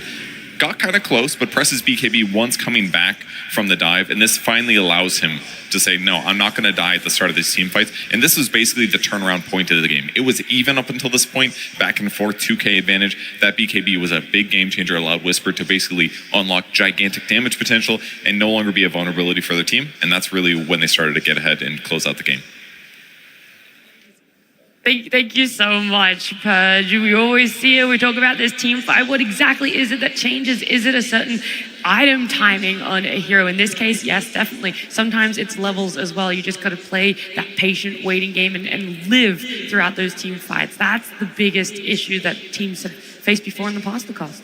Yeah, for sure. I think Whisper has a great understanding. He had a great series overall, but he has a great understanding which items he needs to buy in certain situation. I think the whole squad also complements each other really well. You did talk about the BKB refresher, not having any BKB piercing abilities, and then Whisper comes in. He's staying on top of the network throughout pretty much the whole game as a Phoenix, which is super impressive. And his damage numbers are also through the roof. Core Phoenix does insane amount of damage and gives you insane amount of heal. Plus also they do have Shivas, they do have also Aghanim Scepter and Pudge, which does allow them to counter this Underlord who has Mask of Madness. You're playing against Monkey King, not a core, but still not allowing them to get any kind of heals. You want to get that Satanic eventually on your Underlord. It's just completely negating it. So they are just not playing it for one step of the game, but also taking like 2 steps ahead. I totally agree. Like, I think a less skilled team would have their Phoenix go Yule Scepter or Lotus Orb. And it looks goofy that he doesn't have the solutions to such an obvious counter. Like, Heralds know that Silencer counters Phoenix. You play against it once, and you know that it counters Phoenix. So you want to buy the counter items, but he realized in the early game, somebody needed to do the damage. So they just need to play the fights differently so that he doesn't just die. Or if he does, his team is getting something for the death, that the death has value. And once again, I'll just go back to, like, this is how South America has traditionally played games and won games, is they're really good at team fighting. So it's really nice to see them win this series by doing exactly that. Yeah, it was a pleasure to watch, getting to see Heroic continue on their journey in the international. But we're going to change the pace a little bit here, and we're going to take a look at one of our finalists from the short film contest.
Every year, it feels like the people submitting for the short film contest just keep outdoing themselves. That was so cinematic. I don't even know how creative you have to be able to do that. That's a good facet, by the way. No, it's not. That is an underrated facet. Do not tell people that. Because then as a support, you can start stealing kills and you have an excuse for it. I'm going for the damage amp. I just want to, it's not stealing, it's not KSing. Can we mute his mic? Nothing important don't play to add. support, please, Andrew. Yeah, really valuable information. I wish they kind of did, though. That would have been awesome. We do have to look towards, though, our next series because the eliminations do not stop. We've already said goodbye to Tundra today, but we are going to have to say goodbye to another team. We got Nigma Galaxy up against Tidebound. I'm going to say it, Nigma Galaxy, fan favorites. Yeah, when it comes to this tournament, seeing them make it top 8, everyone loved seeing their elimination series. They've already been there twice before. Yesterday, they could have seen themselves in that upper bracket. They could have easily. I think they had a very good shot. That first game, GH kind of carried them, especially with that Phoenix performance, keeping his troll alive multiple times. We saw some really, really good Phoenix performances so far throughout the tournament, road to the TI playoffs as well. So probably we're going to be seeing it much more. But that third game, they needed to close it out. They definitely did. Yeah, they had it. They had it in that game 3. I mean, it was a back and forth game. It felt like there was momentum, but maybe some. I mean, there was also a lot of nerves, right? Judging by how they were like messing up things, and it seemed like it, like the TP from Sumail into the 5 heroes situation, and then you look at the map, and you're like, oh, they were so close. They were actually really close. If he just waited a second, just one more, or press the BKB. But it happens. It happens on the TI main stage. I mean, good news is they have another shot today. I was going to say, we can nitpick, but at the end of the day, we are seeing an elimination series. We do have our next matchup, and we do have our teams ready to come on stage.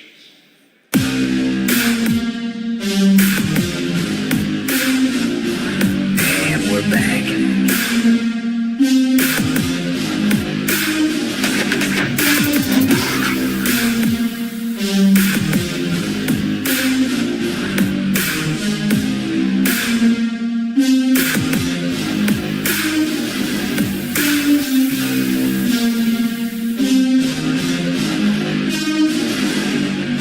Team Tidebound. This roster is a mixed match of so many past successful Chinese players. We've seen them hit TI Grand Finals. We've seen them win before. We've also seen them, though, in this lower bracket. They're going to have to bring everything they possibly can if they want to hit that success again, especially up against fan favorites.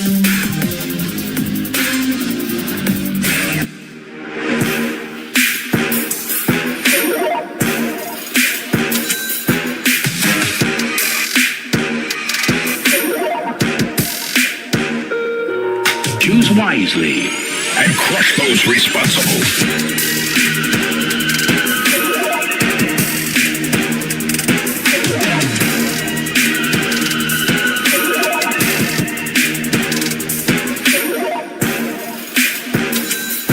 Nigma Galaxy.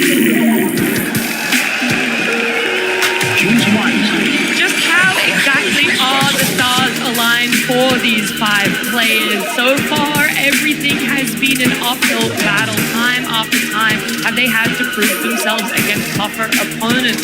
This time around, it's on the main stage. It's elimination, and it is still a best of 3 that could go and turn at any point for themselves.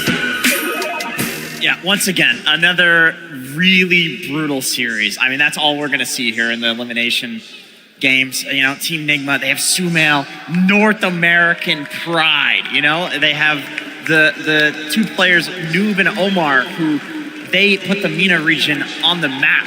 You know, I'll be happy no matter what. There'll be a C player moving forward. I knew he was gonna mention it. I was seeing how long it would take for Winter to mention it, but he's straight there with it. Yeah, Tidebound, Nigma Galaxy, they've got, you know, a lot of different players for them. We've seen the side of Tidebound, though. This is the one that I want to start with because Nigma Galaxy, their roster, they've had some, you know, changes, role swaps, whatever, but Tidebound, there's a stability when it comes to the offlane duo, right? Y and Bark, or previously known as Faith Beyond, they've been together for years. 2014, I believe, was the very first year that these two were playing together as a duo.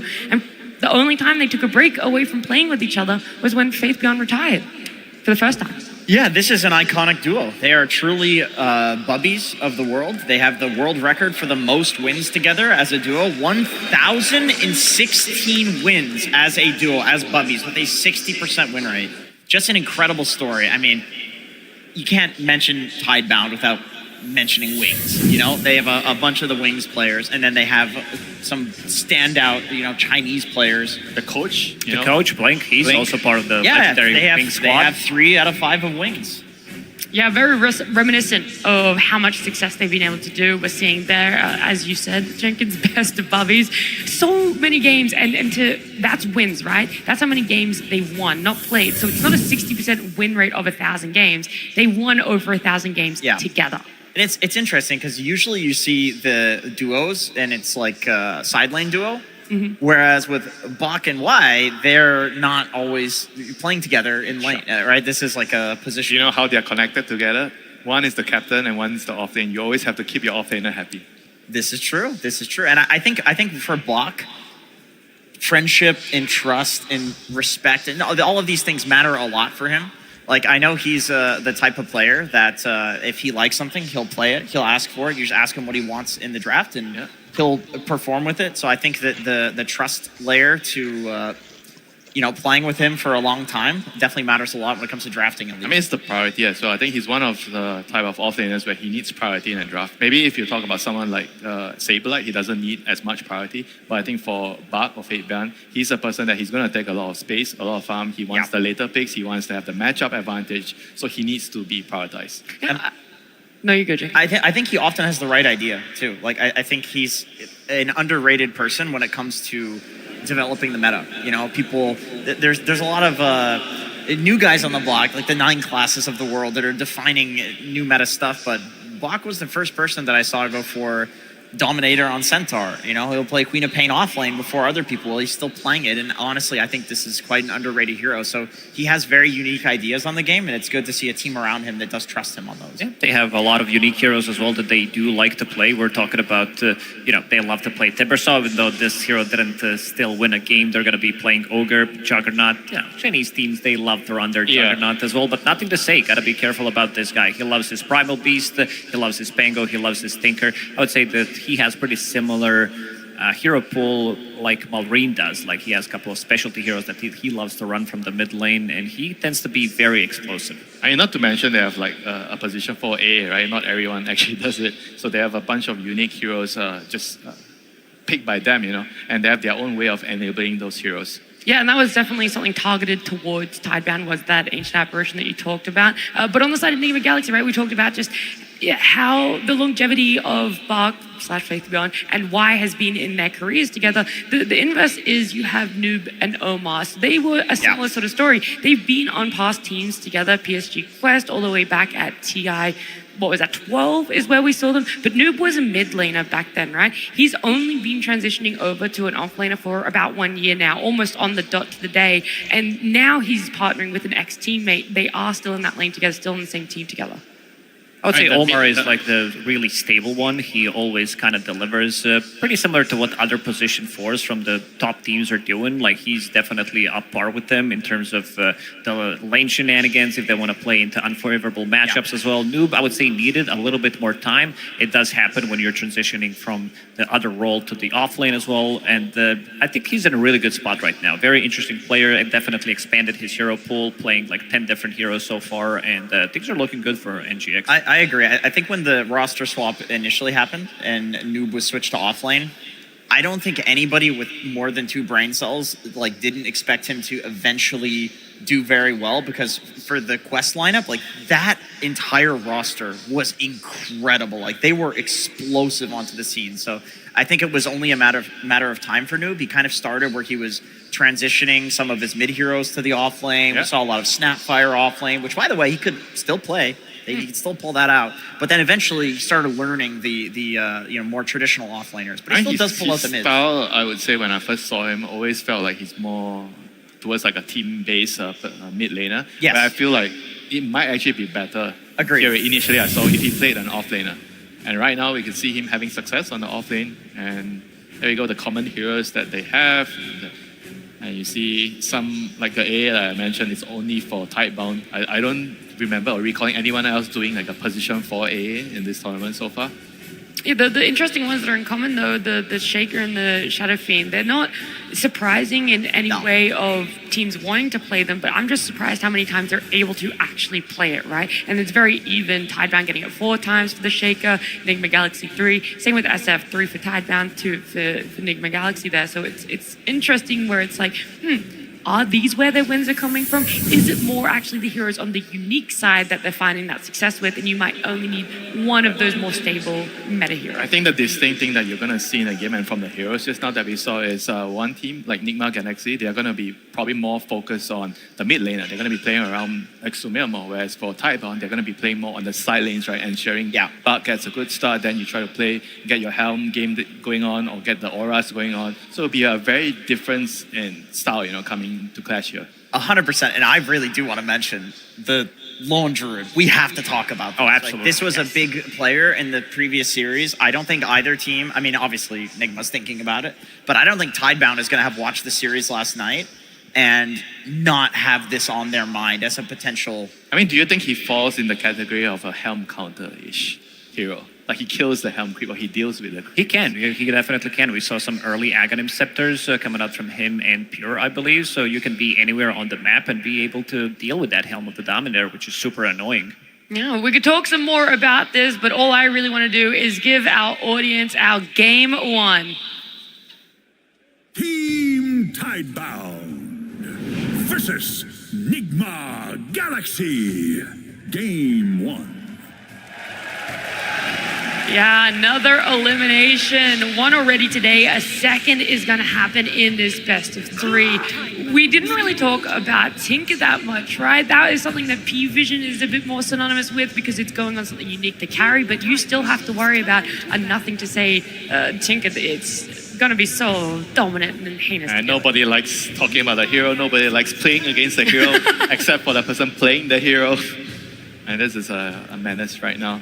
I think part of the reason why the hero kind of resurfaced is because of this, you need a core that can deal with the split push from the Helm. And Tinker can kind of do that easily. It's so easy, yeah. And his scaling is so good that Satanic has played it as a carry. Yeah. So I agree with this ban. It's honestly, the way that I see it is Tidebound has last pick. And so you may as well just ban it in the first phase. You know you're eventually going to have to use a ban on it. Lycan coming out from the first phase. This hero gives you the lane push. We talked about some of the teams so far struggling, dealing with the lanes, dealing with the Helms. Now you have pretty much 2 things. You have your own wolves, you have your Helm, and you also have your own shards. You're randomly spawning these wolves into random lanes and being able to always pretty much push out the lanes. You have a bit of a global presence, reducing the armor as well. So that's pretty nice. Plus you also have Roche taking potential. Supports currently don't like I don't think they ever did like the playing into Lycan whenever there's this zoo meta. Certain supports, like the ones that you did mention, like Ancient Apparition, Shadow Demon. Yeah, you can't really play into Lycan. You're just getting dismantled. Yeah, it's a nightmare. You kind of have to be something that is more unconventional. Like yesterday we saw the Wyvern. I think Wyvern's kind of okay. Other than that, maybe a CM. Like CM, I think sometimes can be good with the barrier, can be good with the frostbite to set up kills on the creeps. Okay, so they go for a lane counter to start off with. You can. I mean, the other thing about this pick is they play Gyro on Planet. I think if I'm not mistaken, I've seen him play this hero before. So it could also be a flex pick. Yeah, they're not locking in their draft. Yeah, which I feel like when we were talking about sides, right? I always mention that it's easier to draft when you're on the first pick because not every team has a flex hero or anything that can move around. Because on the second pick side, whenever you're picking the 16 and 17 picks, whenever you don't have a flex pick, then it can maybe be difficult for you because the opponents know exactly where your heroes are going, so they can get a very good A-team picking. So if you can find a way to make sure that the draft is not easily figured out by your opponents, you're always going to be putting yourself in a better position. Yeah, and you mentioned the flex. Like, if something like a Doom comes out, something that counters Gyrocopter, you can just say, okay, it's a support. We're going to pick some counter to what you've picked. Yeah, the core to support flex feels way more valuable than when you're doing it between the cores, which is more just annoying and irritating, I'd say, when you draft it. Honestly, even as a 5, Gyro is good against Lycan in lane because 5s still go flak. Yeah, that's the thing. If it's a 4, you're not going to be leaning against to do you swap where your supports go if that does eventuate in this draft. Yeah, but the thing with the flag is I feel like Lycan's issue is he doesn't really pressure the carry, right? And as long as he's getting his own farm, I think he's happy, you know. So if the gyro actually does that on support, Lycan doesn't really care. Yeah, it's more about targeting the supports. And speaking of supports, I think Tidebound are going to be looking into, I would say, 3 heroes, something that's going to be not dying to Lycan instantly. These like Paganas, Wind Rangers, maybe Muerta, something along those lines that you have a little bit of protection for yourself until he gets that Nullifier for Pagana, which is a bit of a disastrous one. But Planet, he loves to run this position for Muerta as well. I would like to see that also because then Nigma can't pick it. This is also something that Omar has really been It's his enjoying. best hero, I think. It is so far. probably his best hero. He played it really well yesterday. I love this suggestion. There are so few supports that don't die to Lycan. This is one of very few. I mean, they do go for the snap, so that's going to give them even more team fight. And I think snap is a hero that is probably very stable in a way with what he provides for you in the game. He gives you a decent laning phase, you have some catch, and I think the talents are actually pretty overpowered with the double stun and the cooldown reduction. This hero's busted.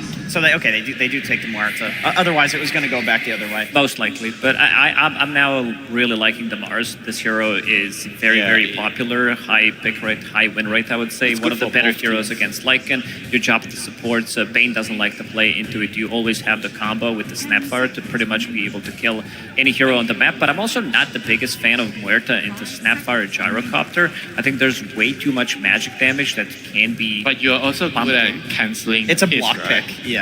You can silence and you can get your fear onto the Snapfire. I think it's also a reliable way of like dealing with the snap. Sure, you don't like the magic damage, but I think it goes both ways.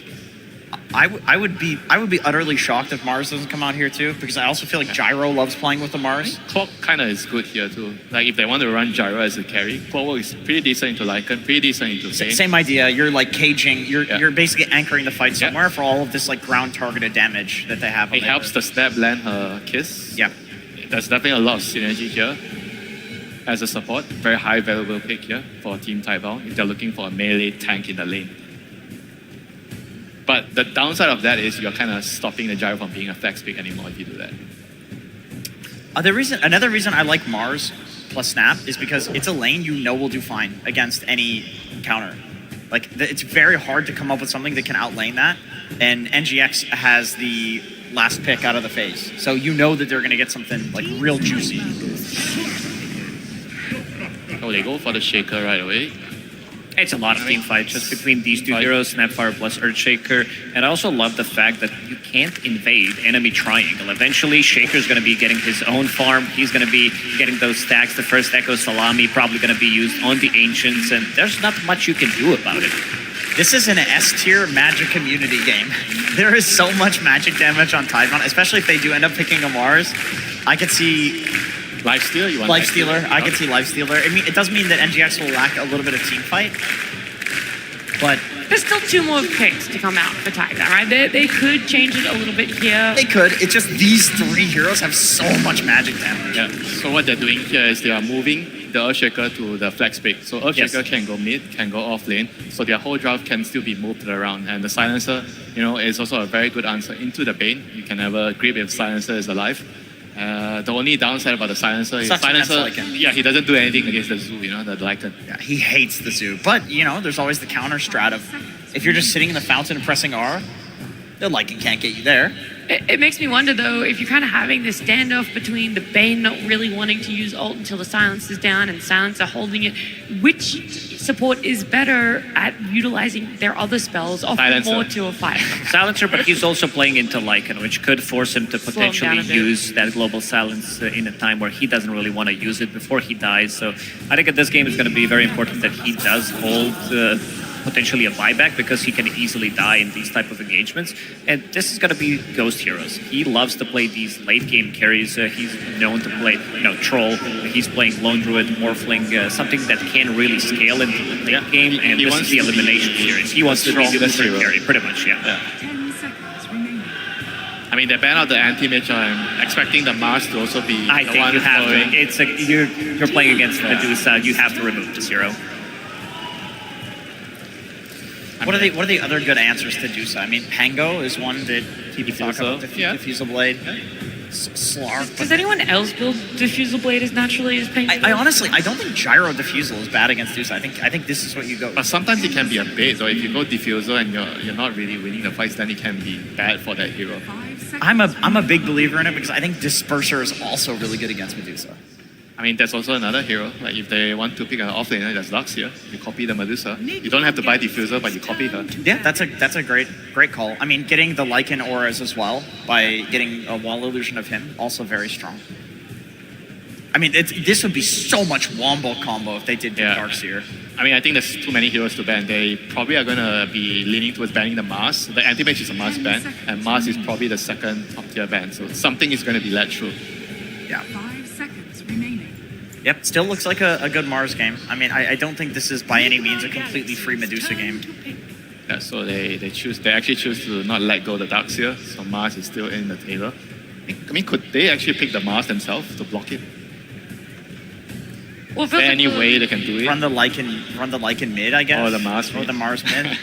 Does that feel good though to have? Probably kind not. Of It might be shove that too in there? complicated to make this happen. But now they need a hero for Sumail. Sumail so far has been playing these relatively explosive mid heroes. We saw him play Nature's Prophet yesterday multiple times, which was kind of okay. He but needs to be a moving hero, I think. Okay. Well, that is confusing. Let's break this one. I mean, Clockwork mid with the Muerta mid. I think it's Muerta. I think it's a Muerta mid. She has to be more likely a core. I actually don't think Clock mid is bad. My argument for it is I'm gonna need it. It's gonna be strong. There are a lot of heroes to interrupt their cast points, like Shaker hates Earthshaker playing hates playing against Clock, and it looks like a Shaker mid here. And if you get a Blade Mail, look at all the ground targeted damage. Like, it would be a very good Blade Mail game if you can get it quickly. I mean, this is a really good underlord game against Sumail. Medusa and Lycan.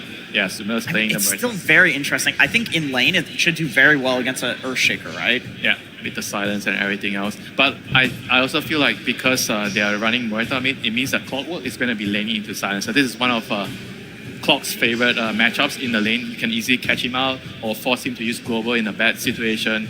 I think it's just very annoying for Silencer to deal with a Clock in. Clockwork needs to do a lot of this game because he is pretty much the only setup, him and Bane, but also Bane's going to be playing into Silencer, playing into this global presence, playing into Earthshaker, so I don't think he's going to be having an easy time landing his spells. And if you look at the Tricore of Nigma Galaxy, these are pretty static, no stuns type of heroes that they need a lot of time to get online. Lycan, he can join once he gets to his like 12-13 minutes Dominator / Overlord, but you also have Medusa who doesn't want to join until she gets 2 items, plus also Sumail and Muerta mid.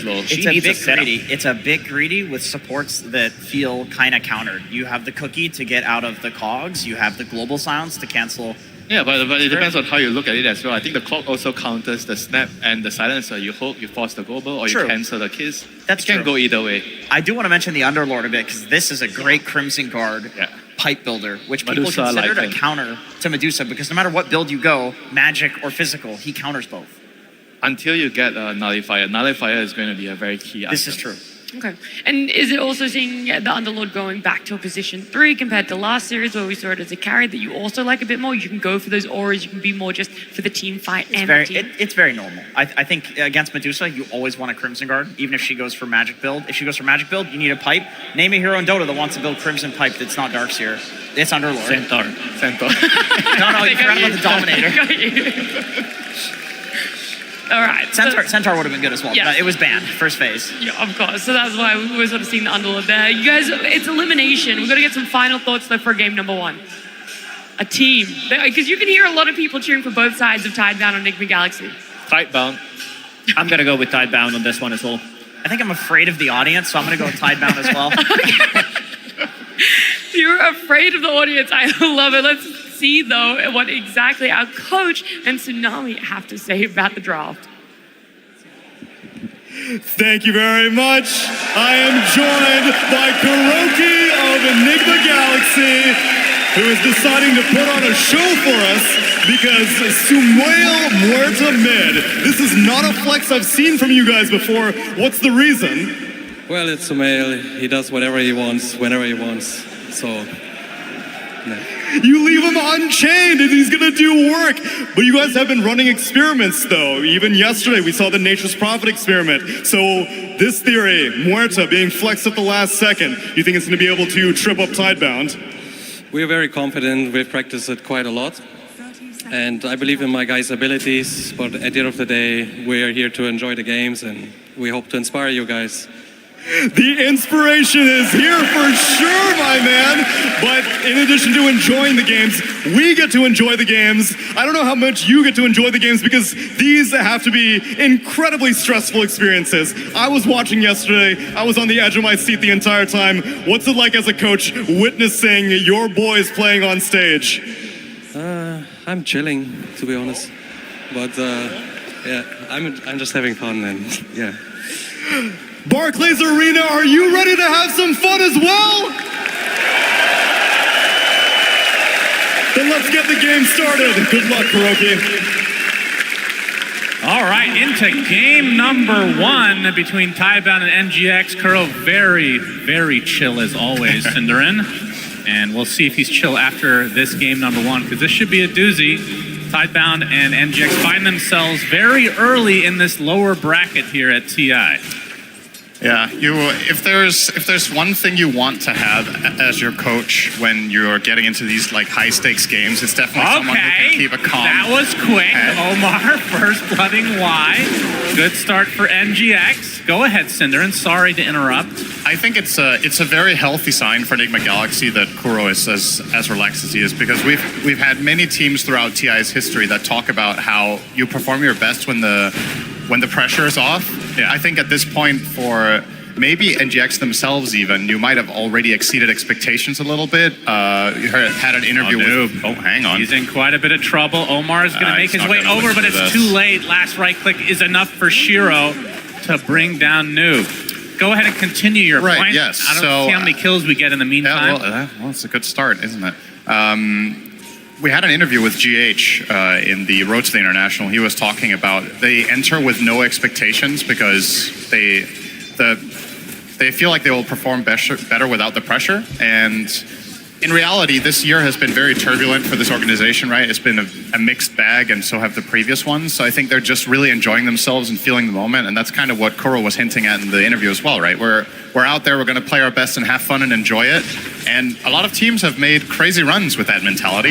Yeah. This is obviously going to be a really tough opponent, but worth noting, Team Tidebound had a great start in the Road to the International, and then yesterday they really got humbled. So they're a little bit in the opposite situation in spite of both teams having lost. I think Enigma Galaxy perhaps could be have the better mental angle for today, possibly. Yeah, for sure. I mean, pressure is definitely a big thing. I mean, with NGX, you have a lot of experience on the shoulders of the likes of GH and Sumail, of course, but I mean, a lot of people did not pick them to get to the top 8 to begin with. Of course, there's a lot of hope for that to happen, and that is indeed the case, whereas Tidebound, there's always going to be lots of pressure, even with 2 TI winners on the squad. I mean, China is very unforgiving with their own team, Cinderin, as we've seen in the past. And I will say, talking about hope, the elephant in the room that I feel like we talk this to death, but you still have to think about this in Enigma Galaxy games because, you know, the stats don't lie, as a famous man once said. It's a lot of Enigma Galaxy's games when they go late become kind of crazy. Yes. And Team Tidebound and Extreme Gaming, the 2 big Chinese teams performing in this tournament, have been no strangers to playing very well late.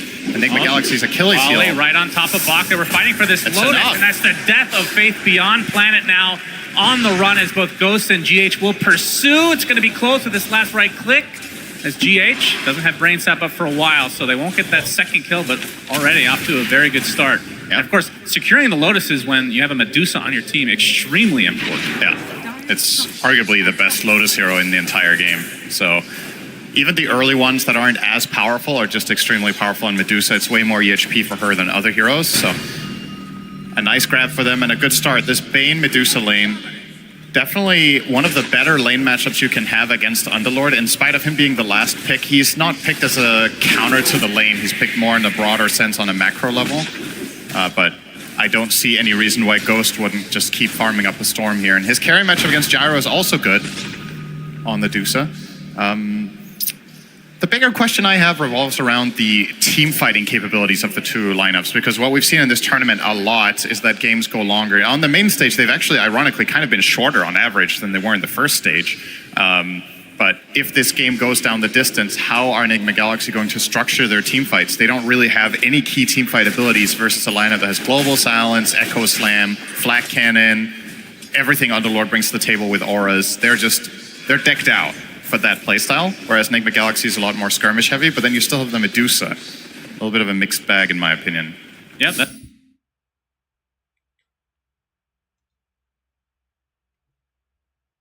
them having a lead, or as we're going to see, a Nightmare. Omar coming in as well. TP support is on the way. Dead shot back into the cogs. Nothing to say, in a lot of trouble. Planet Wyatt made the way over, but Nothing to Say is already dead. It might be a trade for Omar, but this is a level 2 support. So definitely not favorable for Tidebound.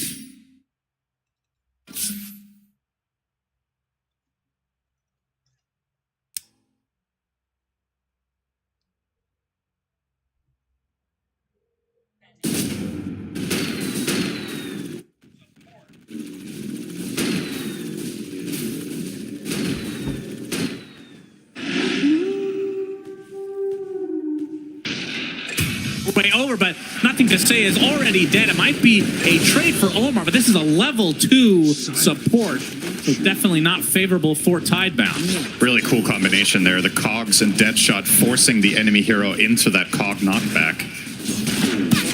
It is, like the panel talked about, it's a tough matchup for Shaker. The Clockwork is a classic counter, and on top of that, you lane him against Muerta, who is a very untraditional mid-hero, but when played in melee matchups, can truly bully the opponent. This constant harassment with Gunslinger, with dead shots. And of course, no surprise here, Sumail going for the quick draw facet, which is the classic way of playing core Muerta. GH, Nightmare, back into Omar on that level 2 Clockwork, and you can see how hard it is for the Underlord to cast anything. The Battery Assault is such a good counter to these long cast time heroes, and Ghost gets the kill onto Faith Beyond. Omar is everywhere so far on this clock. Also, part of the reason why he's so low level is he's not really taking any lane experience, but of course other heroes are going to be the beneficiaries of that. As long as your lanes can stand on their own, you're going to get a faster level 6 on the Lycan, for example, which could be really impactful. His matchup against the supports of the enemy team are very good. Silencer is terrible against Lycan. I'd say Snapfire one of the weaker ones as well. And these are basically 2 solo lanes, top and bottom, with the supports just roaming constantly. Nothing to Say. Going to know that GH is in the area. Yeah, Koro asked his teammates, do you guys remember how you played in 2014? And they all say, no, we weren't born then. Nothing to Say. Gets off a fissure, blocks off GH. Omar's going to be fine, but it looks like, can he get the deny onto the creeps? GH attempts it, but Nothing to Say with the enchant totem kill. And they can see that there are a couple of stacks. Nothing too major to work with, though, yet for Tidebound. Oh, Omar's just in there. He's going to chase here. There's the 7-minute wisdom that he would love to try to steal. That was part of why this Bane kill was so good when he got it. And Bach is making his way from the north. Omar inside of the circular area, but Planet gets there too. So now Omar on the retreat. Good fissure from Nothing to Say, and this will be the death of Omar. Now his reign has finally come to an end, already with the 1 kill and 2 assists in this game. I honestly don't really mind that. He pulled 4 heroes over there. He's just putting pressure and making space for his teammates, knowing that he's so low level. It's not that big of a loss to make the enemy team run for you for that long. Helm of the Dominator now completed for Sumail. Can't say I've seen much mid-Muerta with Helm of the Dom, but... Yep, sure, it's fine. Just like with every other hero. They have one on Muerta, they have one on the Lycan. As for the Tidebound side, they're going for none of them, it looks like. So, a little bit uncharacteristic. We've seen Bach play a lot of Helms on his offlane heroes. Yeah. Have they used it on Underlord, though? I don't think I don't know how much he's even played this hero this tournament, to be honest. 8-minute power rune is bottom. It's a damage rune, as a dead shot does hit, so Planet will be brought down eventually, you would think. The Troll's gonna get him. Troll does get the last hit. More supports dying outright, though, so 2 for 1 across the map. NTS managing to kill off Omar there with the Echo Slam. So, first use of that will not be on Ancients or a big camp stack. Speaking of, GH is in the neighborhood trying to get a read on just how much is in that triangle with his Bane. He removes the sentry but doesn't block any camps. Still, the pressure is going to mount now. They're going to try to take advantage of Echo Slam being on cooldown, so now you can go in here and use these rally creeps to really get to work. And Sumail also with the amp damage rune. 9-minute mid tower is a very good look, considering, remember they have Lycan and they have these two helms. And the GH Nightmare. It's going to force Planet out, though, and they're just going to walk away, it seems. This is without question a good start for Enigma Galaxy. You got the dead shot you talked about, along with the Nightmare facet inside those cogs. Pretty crazy combo. And then with the calling from the outside, they have a lot of good fight potential on this NGX side. As why he finds himself, Sumail slows him, but GH is on the other side to finish the job. A 2K early lead for NGX. And in terms of how important it is for these teams to get off to a good start, in terms of like their lineup, how does that shape up this game? I think it was more important for Enigma Galaxy to get off on the right foot here, because again, when we go down the stretch, I do think Tidebound's lineup just is a little bit more stable in later game team fights and overall more constructed scenarios, but Enigma Galaxy's lineup is really good at playing these 2 versus 1 ganks or 2v2s. You know, you run around the map with Bane, with Clock, with Lycan Wolves. Shiro found by Omar, level 5 right now. TP support on the way. He's just getting bounced left, right, and center. Completely out of mana now, though. Planet will be the recipient of the help of that homing missile, as Omar again looks like he's going to drop, but he is again just forcing so many heroes to help aid their cores. That's 3 heroes this time brought. Yeah, Ghost is having the freest time ever because of this. So you can see on the net worth distribution, the big loser in this game so far is Nothing to Say on the Shaker, which I have to say is starting to become a little bit of a pattern in these games. It does feel like that, yeah. Shapeshift from Noob. Mortimer Skits is coming out from Planet. He's just going to get chopped down, though, by the Lycan as Shiro slowed to a crawl. Now going to get chased by the Pinecone and the Wolf. Pretty much out of mana right now. Why? Looks like he's going to dissuade Noob from going any further. Still quite worse for wear as Bach left to his own devices, though. Now inside the cogs with the battery assault. But with that TP, it's going to force the rest of NGX away. Nothing to Say comes in, trying to take out the Pinecone. Looks like they'll be able to get that with the tower. But like you said, Ghost left all alone. He gets the tier 1 tower all by himself. I mean, this is some stellar play from NGX, to be honest. Whether they find the kills or not, they are dictating absolutely everything that's happening in the game. And of course, we were criticizing this about Tidebound yesterday, their support duos being a little bit more on the passive reactive side. In this case, the Snapfire can be aggressive, but is constantly being pulled around the map. And well, what are you going to do as level 5 silencer except respond to these moves? So, Ingmar, really just... I don't feel like Tidebound has made a move yet. It's been 12 minutes. I think all of their kills have been reactive.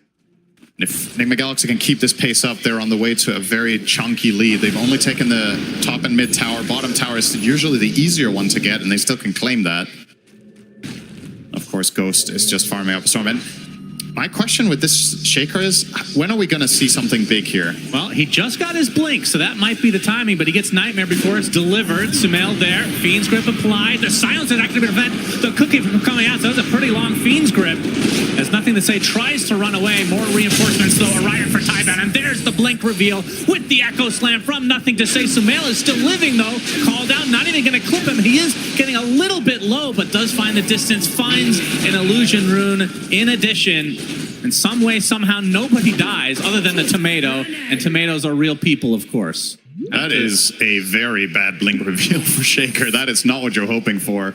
It was considering close, though. He got the full element of surprise there. Not only is it the blink reveal, but it's in the middle of a fight, right? Yeah. He got initiated on, got the reset, and then has the blink. It's very unexpected for Enigma Galaxy that play comes out, and they still don't get a singular kill. And it begs the question, did Bach not have his ulti ready at that point? This is obviously a hero that you want to connect to these moves with Fiend's Gate when the team fights are bigger. Still stuck around down bottom, and now he might just get dove, potentially. Rocket Flare reveals his position, puts down the Pit of Malice. Omar, well, he still has the hookshot available. I don't think they're going to need it. He's getting completely surrounded here. But again, TP supports from Tidebound. This time White shows up. There's the hookshot with the dead shot to follow. Bach still surviving, though. Super tanky, gets out the Firestorm, but now getting bounced left, right, and center. Sumail brings him down. Dust to dust. That took a long time. It did. They got him. And okay, that's a little bit worrisome for Tidebound that Bach can sit there and tank a gank for literally 30 seconds and they still feel like they can't help him. Goes to show that their lineup needs time. When the early game fails and you're lacking key ultimates, you still don't have global yet, minute 14. That's not ready. Shaker doesn't have Echo. So obviously Enigma Galaxy will try to take advantage. This looks like a Wisdom Shrine play from NGX. Yeah, they're getting both of them. Dire's middle tower. Well, we'll see. There are TPs coming. And Bach going to be in the middle of a 20-second fight again. A beautiful Cogs. That means GH can steal it. Mortimer's Kisses is set up pretty nicely. Stonegaze, though, comes out from Ghost. And the first to fall is Faith Beyond again. And now look at this. The Nightmare onto the Earthshaker. Looks like Shiro shows up, though. And that is NGX. Will likely want to run away. GH going to be the recipient of the call down. So it ends up being a 1-for-1. It's a global silence finally coming out from Y. He dies shortly after, but this is the bigger kill. Ghost super low on HP, on mana in this case. Pops the Lotus Zone, staying alive as a result. Shiro already using the flat cannon, Noob in the area as well, but nothing to say. Kind of running out of steam. Sumail coming in from the south, wants to continue the pressure, but doesn't have too many resources at his disposal, so looks like this might break things up. That's still very much, once again, mission accomplished for Enigma Galaxy. You trade supports, but you get the wisdom. And again, Echo and Global get Omar is used. still here. All right, how long you've been there, young man? He will eventually be brought down by Bach. Actually, Shiro in this case, but back-to-back deaths for Faith Beyond. That certainly will set him back. I mean, he's 1-4 already in this game. In spite of that, he's still almost 1,500 ahead of his mid-shaker. Ouch. Yeah. These mid-shakers have been very polarizing. It's interesting, it was theorized to be one of the biggest picks coming into the tournament, and it has been picked and banned a lot, make no mistake, but a lot of the games we've cast haven't been too impressive with this. It feels like they just get up to such a poor start and never come back. Yeah. But of course, the stacks are supposed to be something that will assist them in that comeback story. That might have been part of the meta development that has caused Shakers to suffer, is that teams have just become better at contesting that triangle and putting more emphasis on it. Because the Shaker games we've cast, we haven't really seen those like quad stack echoes into getting a fast blink and a full level. GH is in no man's land. Oh yeah. -1. Easy kill for Tidebound. They're going to need a lot more of that. They're at a 6K deficit already at the 16-minute mark. NGX really showing up in this game one so far. Looks like Pipe is going to be the first main item for Bach into the Crimson Guard, as the panel was kind of discussing. No huge surprise. Or a bot. Yep.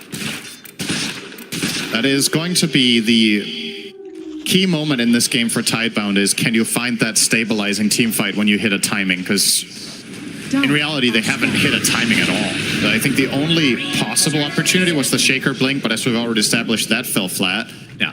He's only level 9, minute 17 on the mid-Shaker. It's the same as Clockwork right now on NCS. So very poor outlook here. Effectively, he's like position 3.5 from mid. Planet runs into GH, instant nightmare. Nothing to say is in the area, though, and you can see the Fiend's Grip, or the Fiend's Gate, rather, from Bach coming to fruition, but now the TPs from NGX come as well. Echo Slam, this is all for a bang, by the way. They're going to clean up the Earthshaker easily, so 1-for-1, mid for support. Of course, the mid is basically a support here. I was going to say, you could argue a support for support almost at this point, but yeah. This is the roughest. I mean, we cast, what was it, BZM having a really rough game. Yeah. This is worse, it feels like, right? It's not a good recipe to win Pro Dota to play with 3 supports. That's not a common strategy. 4 protect 1, in some ways, is 4 supports and 1 carry, right? Well. Shiro's going to have to do some heavy lifting in this game. Going for the Butterfly next on top of his Manta and Dragon Lance. That's the good news for Tidebound, is that Shiro is having a good start here. He's 4-0-1. He had a very rough series yesterday, so I think there's also something to be said about, you know, getting off to a good start on the day and feeling like everything isn't coming crashing down after a good start to the tournament. Because yesterday he had 2 tough games back-to-back. He kind of just got destroyed. Yeah. Both in particular, I would say in his Marcy game, but also the Shadow Fiend game wasn't wasn't too hot either. Now Fiend's Grip, and we can see Snapfire left all alone, so easy kill for Sumail.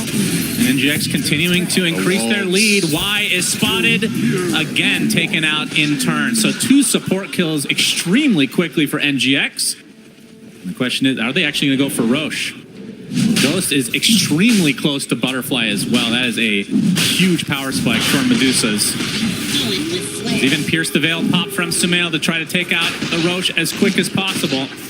And they're not too afraid of any response coming out from Tidebound. Well, they're going to find GH, which is the smallest consolation prize possible.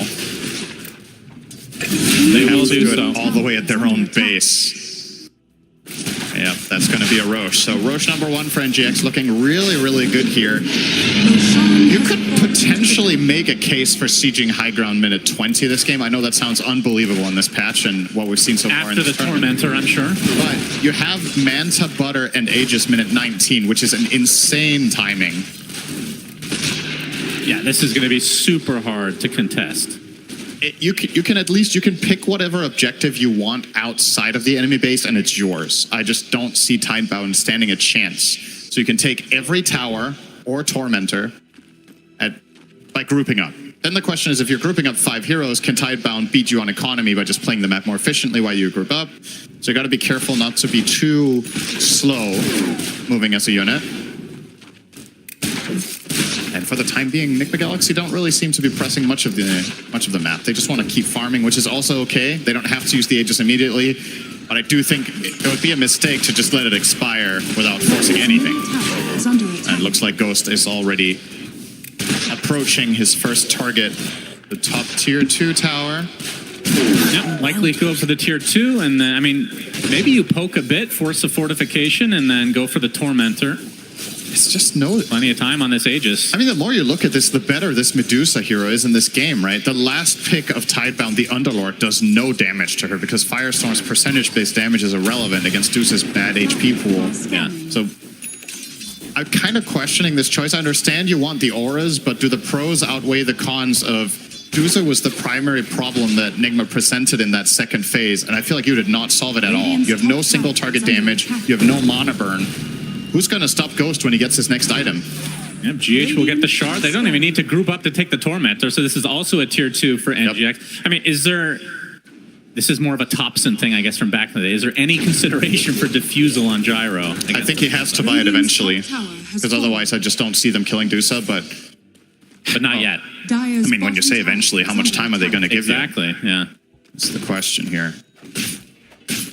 If Nigma Galaxy go high ground here and take a lane of barracks, I feel like we've gone into a time machine from 2 months ago when people played the game normally. I know, what happened? What happened in these 3 days off? There we go. I love this. I really think this is a good siege. I think they can commit harder to it and bring Lycan Wolves and everything, but...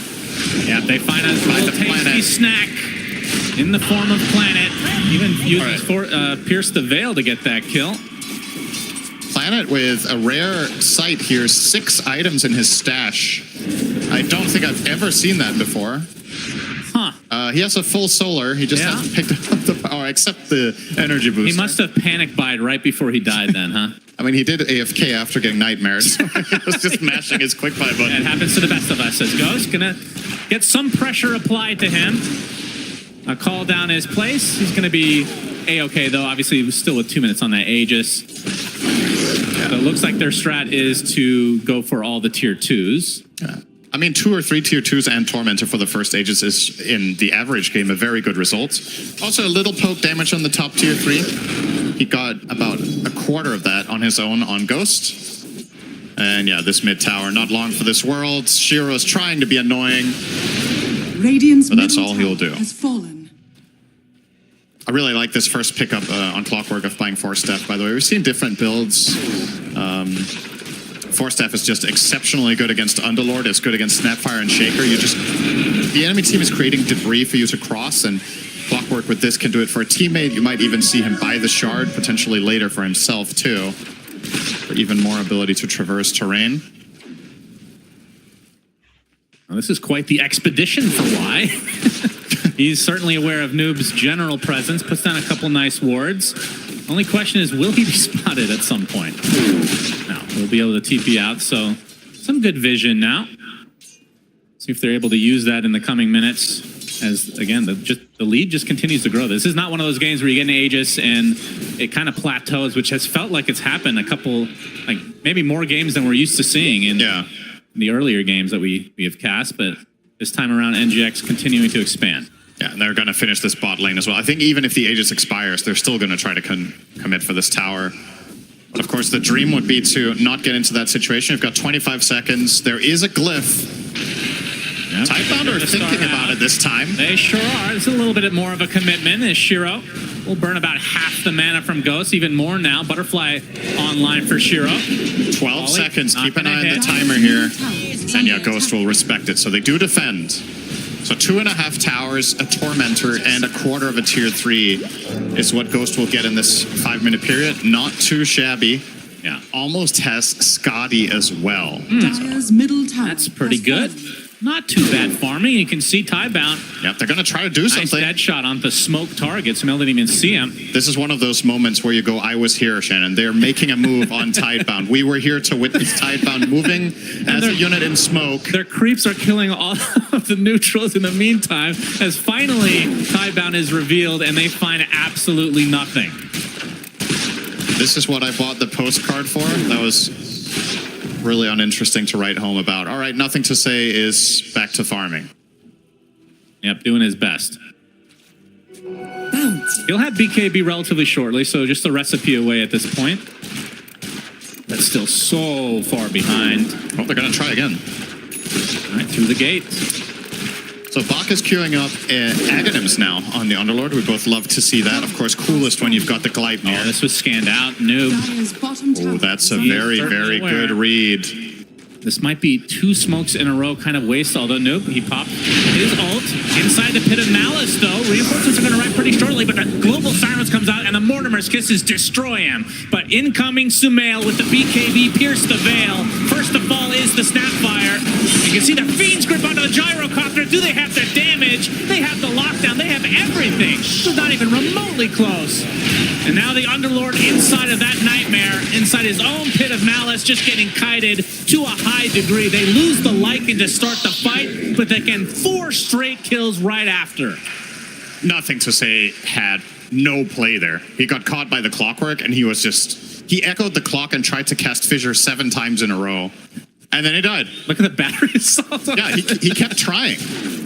And, I mean, you've got the Kaya, but you don't have Kaya Yasha, so that's not going to happen. Man, like, what a last pick Clockwork, huh? Yeah, it's crazy. The Clockwork pick has been really good, but again, I think this is the second game of Nothing to Say Shaker we've seen this tournament, where it just leaves a lot to be desired, right? And Enigma Galaxy, they know exactly how to approach this. Keeping in mind, this could have been even better, right? They scanned them out, Noob knew they were coming, he pops ult.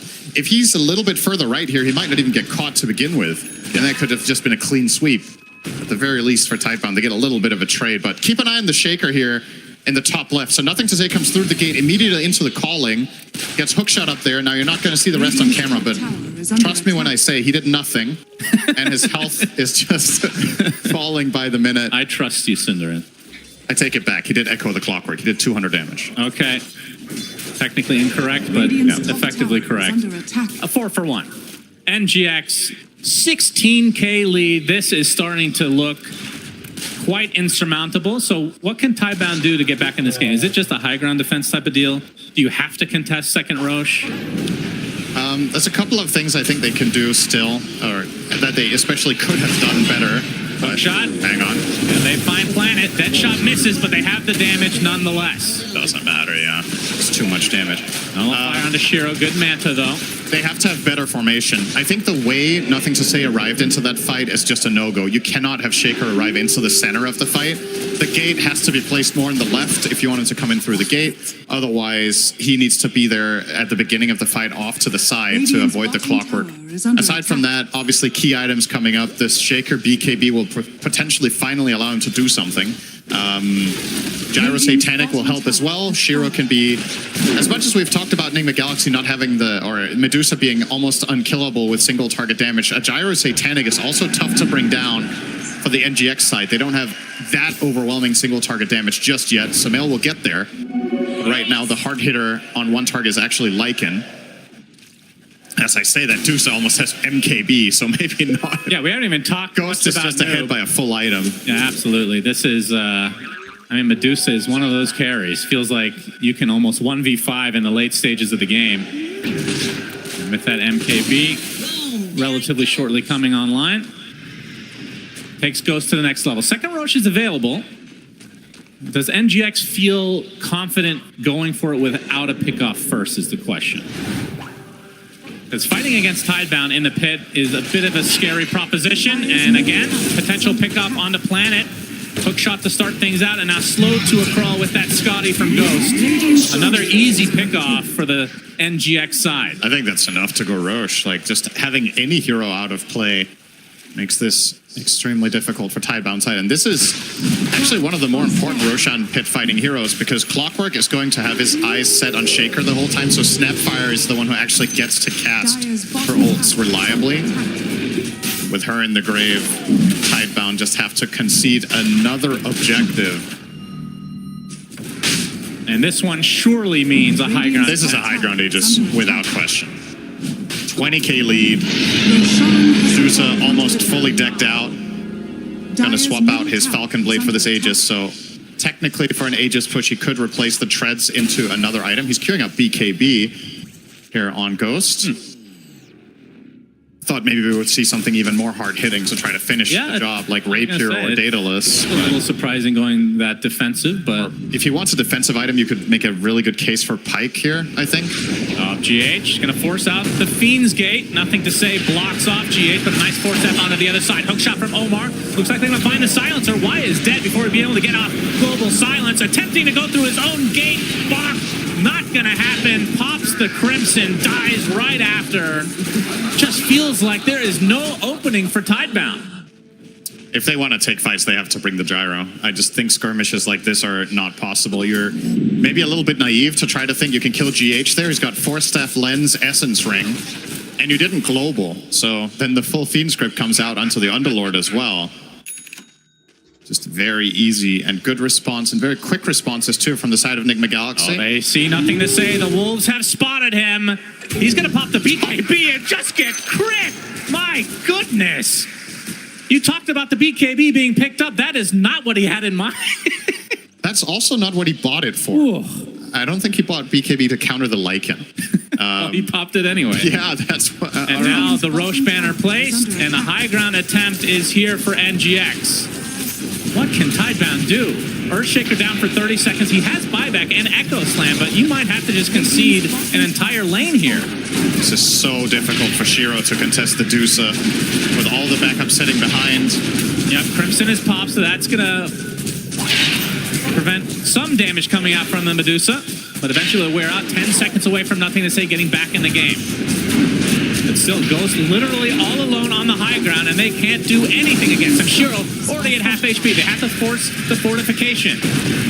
Is there going to be a reset from NGX? Or they just continue? You can see the Alpha Wolf on the back line. Yeah, this is just a full lane. And now the BKB being delivered soon on the Medusa. Still 2.5 minutes on this Aegis. And if you're Tidebound, you just don't want to expend too many resources to take out life number one, because then you'll have nothing for the fight afterwards. I don't think there's any reason to not squeeze this and try to get a second lane. Yeah, absolutely. You still have about half mana on the Medusa. This is the perfect camp that just spawned as well. The 4 creeps with mana for the Mystic Snake. The Ghost is going to be almost back to full when you go and hit mid now.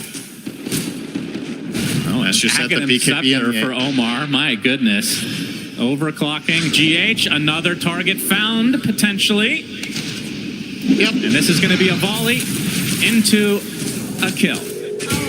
So Planet just getting picked off repeatedly. Ghost 11-0 has had a great start, and he's capitalized on it. He's converted everything he needed to from that beginning of the game, and from a draft perspective, this was exactly what Enigma Galaxy dreamt of in this game, was to get off to a hot start and just run the entire map before Tidebound's heavy 5-man slower lineup could really come online.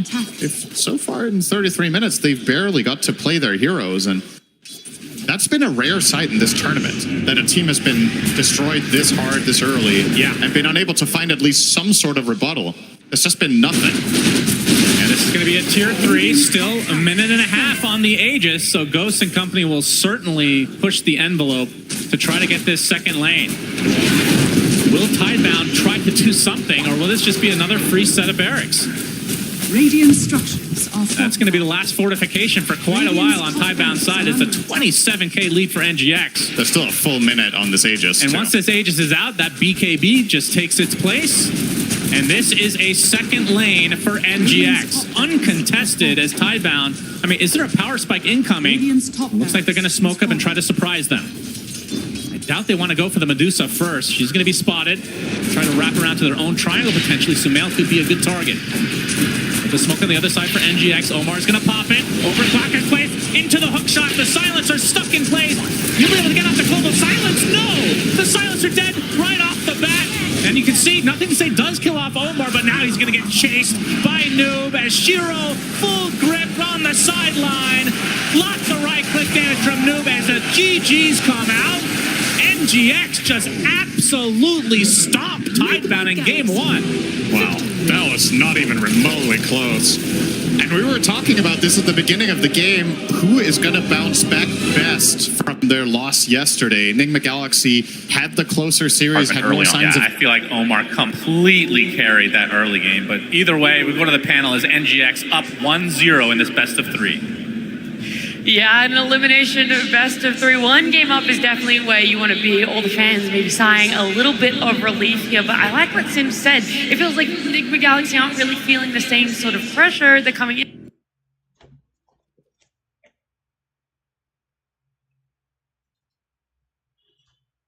Had a lot of fun and a lot of enjoyment in that game one.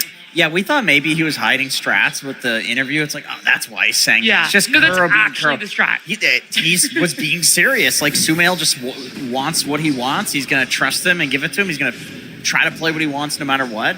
And the mid-Muerta looked incredibly good in this game. There was this really cool combo between the Clockwork and Muerta where you knock back into the cogs, just bouncing around. You have the Dominator on Muerta. He was doing the knockback into, like, Centaur Stomp combo.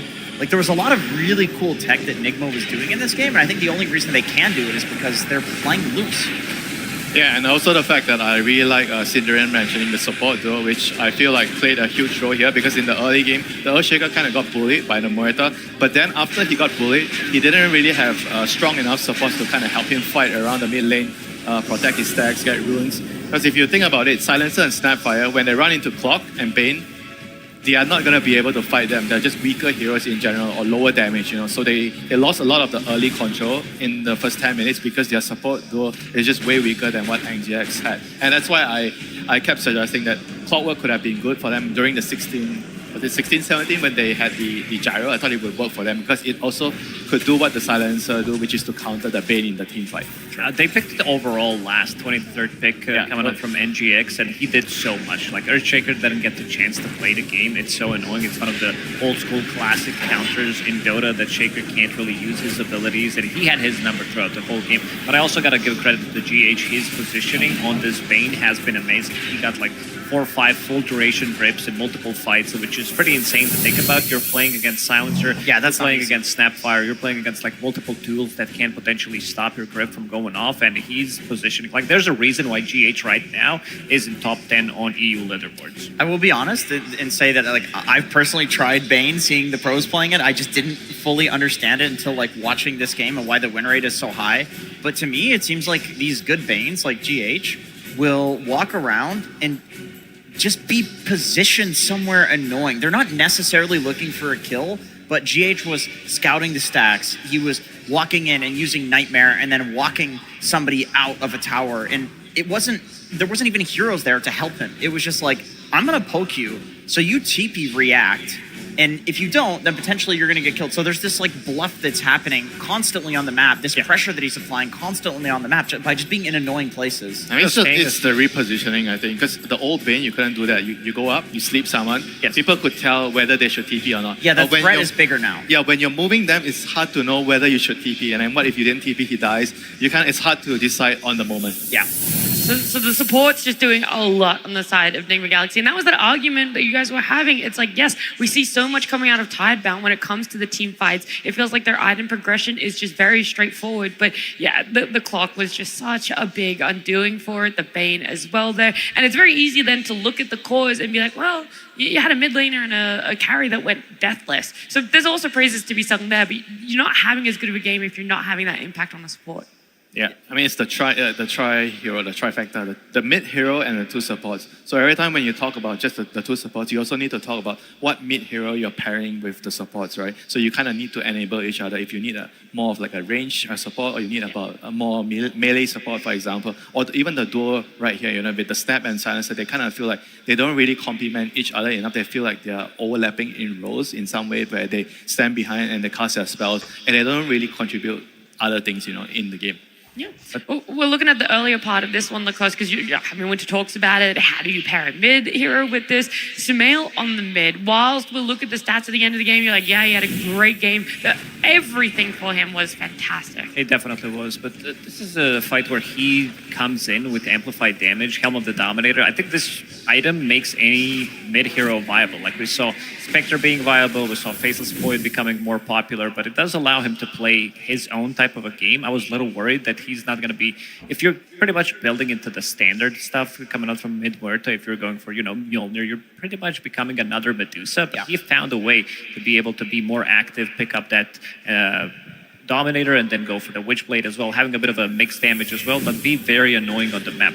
This is also a fight where NGX, they're 4k gold ahead. They're trying to initiate on an Earthshaker, and his Blink Dagger is being delivered pretty much on the courier, and he's going to get delivered straight away, even though he did have a little bit of a survivability there. He gets the blink. It seems like they're going to be able to grab the kill. Shiro joins, but they don't even pick that one up. Like, when you get that second Echo Slam, if you're not using it on Ancients, you want to be getting that kill. And we saw multiple times around that when they go with the Earthshaker, or when he gets initiated on by a Clockwork, you're basically taking the fight 4v5. Yeah.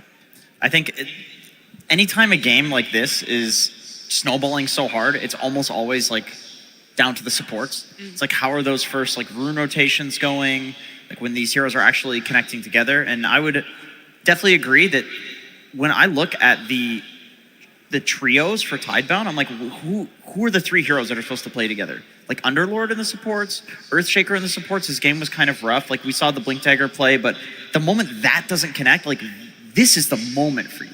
Sumail just walking out of that is like the most devastating thing possible in this game. It felt like they were trying to give that kill to their core. It's like, okay, maybe that's a way back into it, but then you're questioning, how much does the Earthshaker take? Are we actually gonna, let this Muerta walk away? Yeah, unfortunately you do. Things start to fall apart, but there's still plenty more team fights that you can try and find something for yourself. In the middle part of this game that cost 28 minutes, that was where we saw another one where it's like, okay, can we see Tidebound really step up?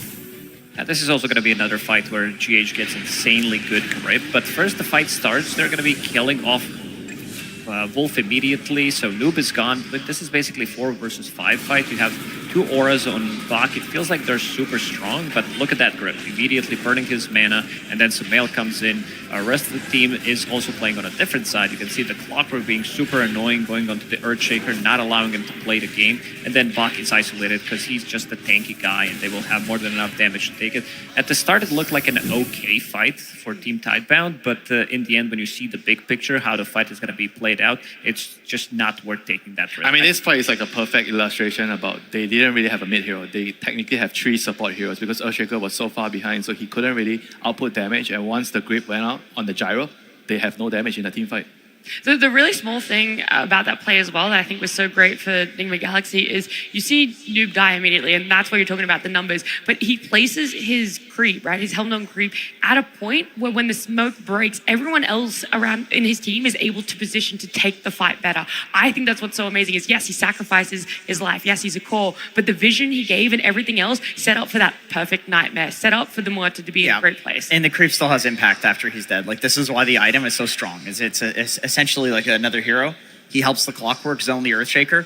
I think the only way you turn a fight like that is a big Echo Slime. Like, that's the whole point of this hero. This is how you get back in the game.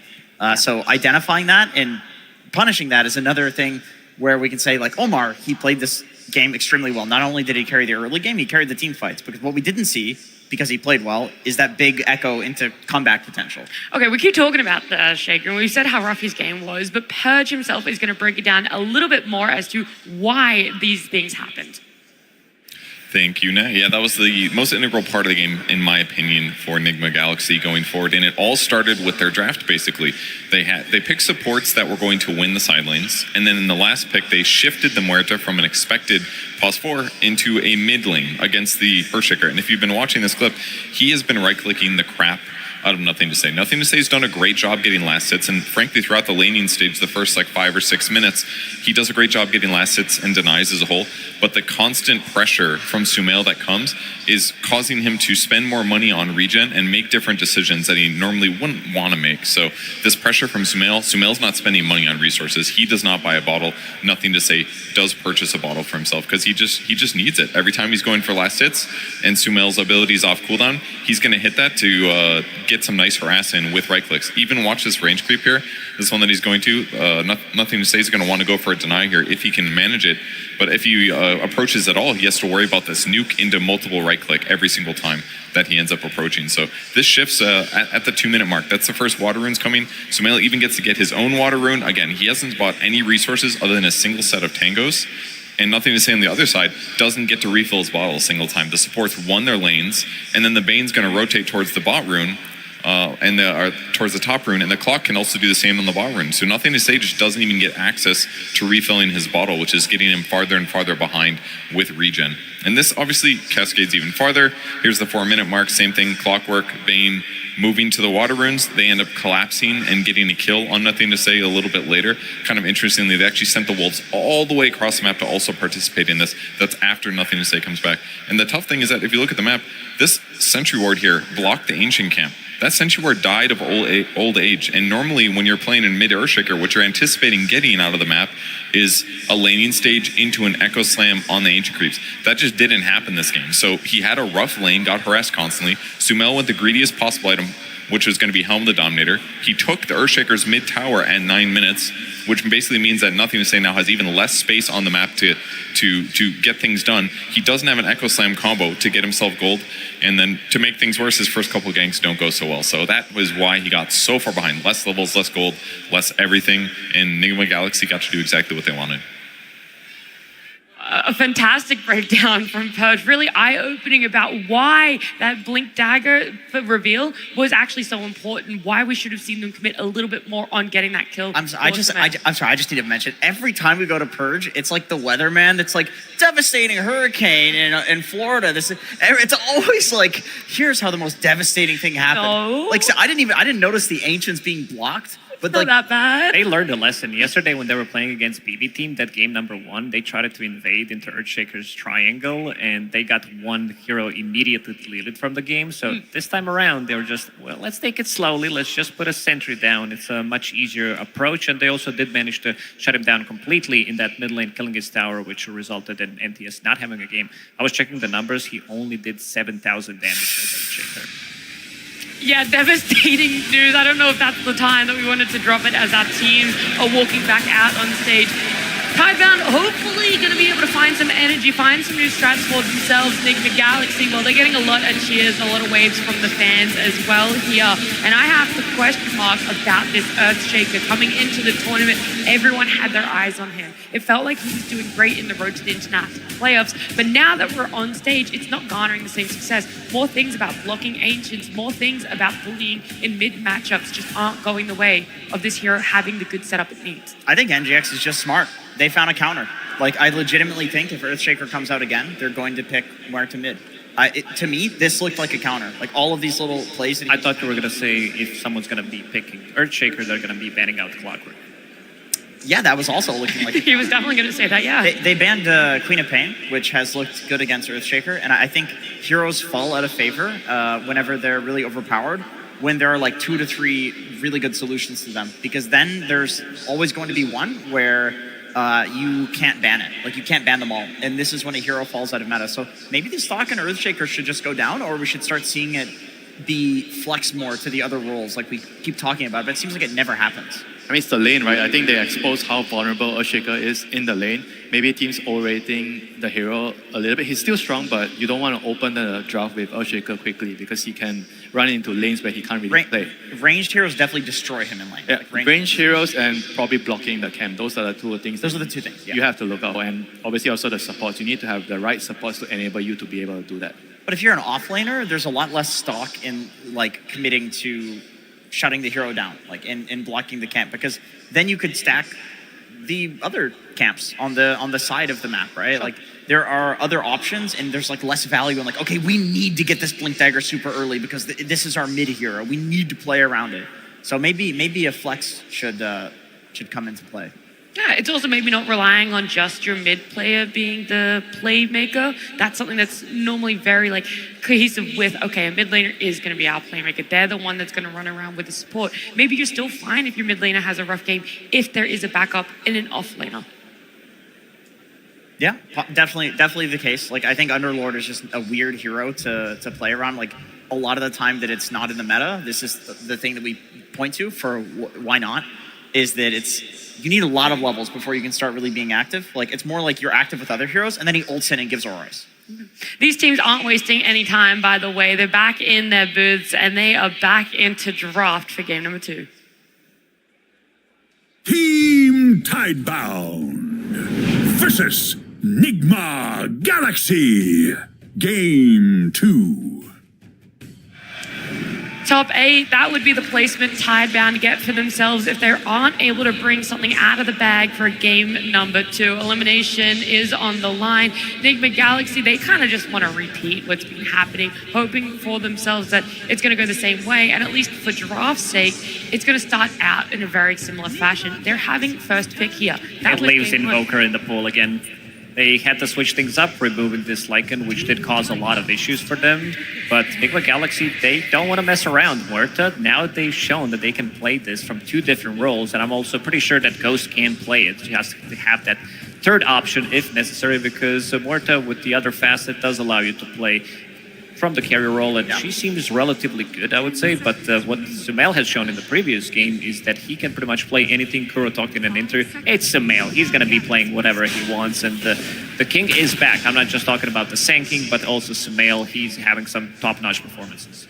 Yeah, this is going to become, I think, a very high value pick here, going maybe deeper in the tournament. This Muerta hero, if you can actually play her mid with the Helm build, I think this hero just gives you so much value in the draft. You open the draft with the hero, it doesn't reveal too much, and you can swap her to a support. Yeah.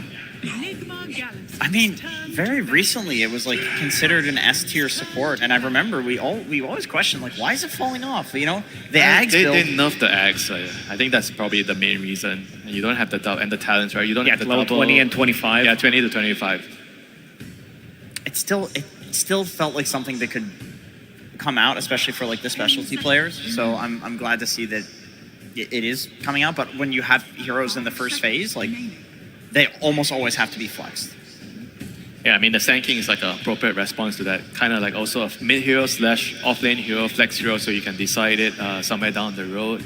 I think this is, we don't really, once again, show too much, and you're going to have to really be thinking about your support duo, right? So the Bane is going to be the one that is the first one being snatched up by Team Tidebound. So Tidebound is not going to have the same issue as last game, where they don't have like a mid or an off lane to be in that trio, because Sand King doesn't need items. He doesn't need a Blink Dagger. You can just run with him, and he has a lot of damage between the Epicenter and even the Sandstorm. Like, obviously, he does want to get a Blink at some point. He will love farm those Ancients, but you can still play around him early. It's not going to be this, like, Underlord, Earthshaker mid waiting for Blink scenario. He also is, like, kind of, I think, stronger in the lane if you play him mid against range heroes, because you kind of just farm, push out the wave, and you don't really get right-click so much like what we saw with the Earthshaker against the Muerta. Yeah, your battle is not with the mid laner, it's with the Sentry Wards that they're putting down. Comes again. I mean, Clockwork was a real menace in the previous game. We did mention that he needs to pop off in the previous game because they didn't have that many setups, and now the same thing. Bane doesn't like to play into Clockwork. You're playing into Muerta as well. Phoenix, there's no real attack speed that is coming out, at least now. I think they could potentially pick up that Snapfire that is still available. You have an Egg Hitter, you have something against the Clockwork. Magical damage against Muerta works really well, pairing up with the Sand King. I think time around Tidebound did a very good job trying to address some of the issues, especially especially against this Muerta. Phoenix as well. You have the burst damage. Like you can initiate on the hero and try to kill him. I think that's an S tier suggestion, and that would give them a very strong trio at running around and doing stuff in the early game. Yeah. So you have Bane to set up, and then you Snapfire that's doing damage. I probably want to show like one support plus the mid, plus the carry here and keep the Sand King flexible if they can. Well, they go for the Grimstroke here. Cool. They're going for something else. Double grip. Yeah, double grip, double burrow, which is incredible because then you burrow, both burrow under. Anyway, the Grimstroke, you're getting like extra damage because burrow hits multiple targets. It's like AoE, but it works with the Grimstroke ult. Okay. But I love Grimstroke against Muerta because you get the innate where you can hit ethereal targets, but then you get a unit that's also magic immune. So the illusion that you get is like legitimately God. You cannot deal with this illusion. Yeah, Phoenix also hates the silence, the ghost, Yeah. I think every time you see a Grimstroke being picked, immediately you think, oh, does their lineup work well with the Grimstroke? And right now they have the double grip and the ink shell target on the Sand King. Undying, okay. So that's a mid Sanking and the core Undying. Off lane Undying. They want to get a pipe. They want to get those auras instantly. And Enigma Galaxy immediately taking out Medusa. Like the damage that they do have is really that great. Plus you also have ways of dealing with Undying. Tombstone, Medusa, Gyrocopter, these type of stuff are always going to be good. But at the same time, Grimstroke acts, against Medusa. This is another great illusion target. And I will say the same thing that I said last game, which is Team Tidebound, they seem to think that they need a Crimson Pipe Buyer versus Medusa. And Undying is an excellent Crimson Pipe Buyer, especially the Crimson, because all the strength that you're stealing is giving you more. And in terms of Noob's performance, obviously he's playing the Mars this game. We've talked about it in a couple of our casts in the past. It feels like he's been pretty inconsistent. Where would you put Mars on his list, though? It feels like he is one of the better ones.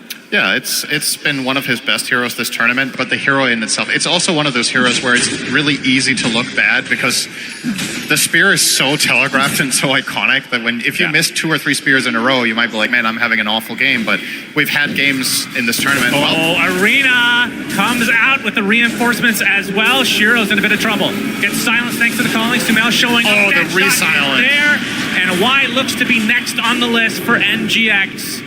They're going to be able to get 2 kills here. And obviously the big one onto Shiro. That was really nicely set up with the calling. Gets the silence, and as it's breaking, the dead shot from Sumail, perfect for the re-silence. Needed both of those to land. And now this is also going to give them a tier 1 tower most likely. I don't know if Tidebound can really muster any defense here. They're trying to get the trade.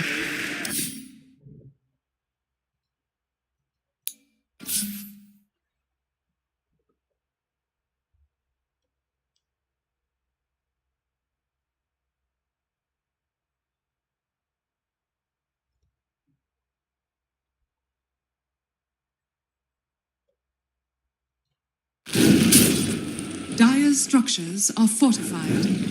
Radiant's bottom tower is under attack. Dire's top tower is under attack.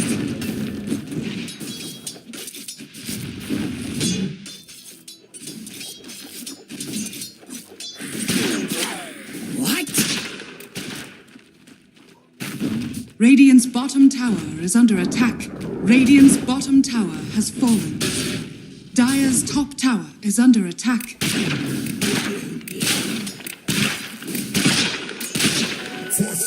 Is mere fantasy.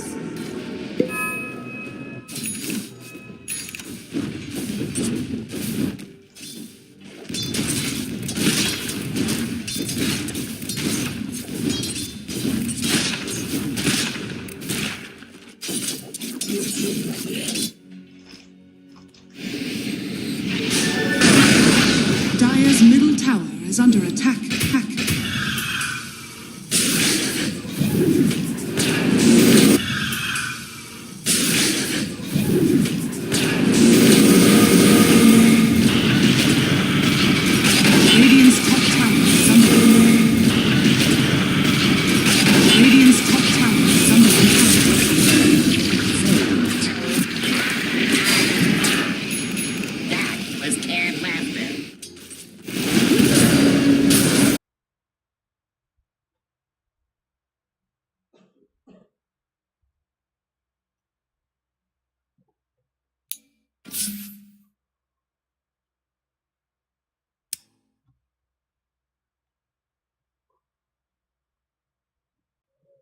second net worth in the game, by the way. Really good start for him. Shiro jumps in, though, with the Chronosphere. Sunray is there, and that's going to dissuade Tidebound from going any further. Epicenter combo, the Gears, but he gets the egg up the last moment. Can they kill the egg? The Mars Arena is playing. As a result, nobody has died as well. Burrow Strike finds the Medusa. Inkswell onto nothing to save. He's going to get hook shot now, and now he's going to surely drop to the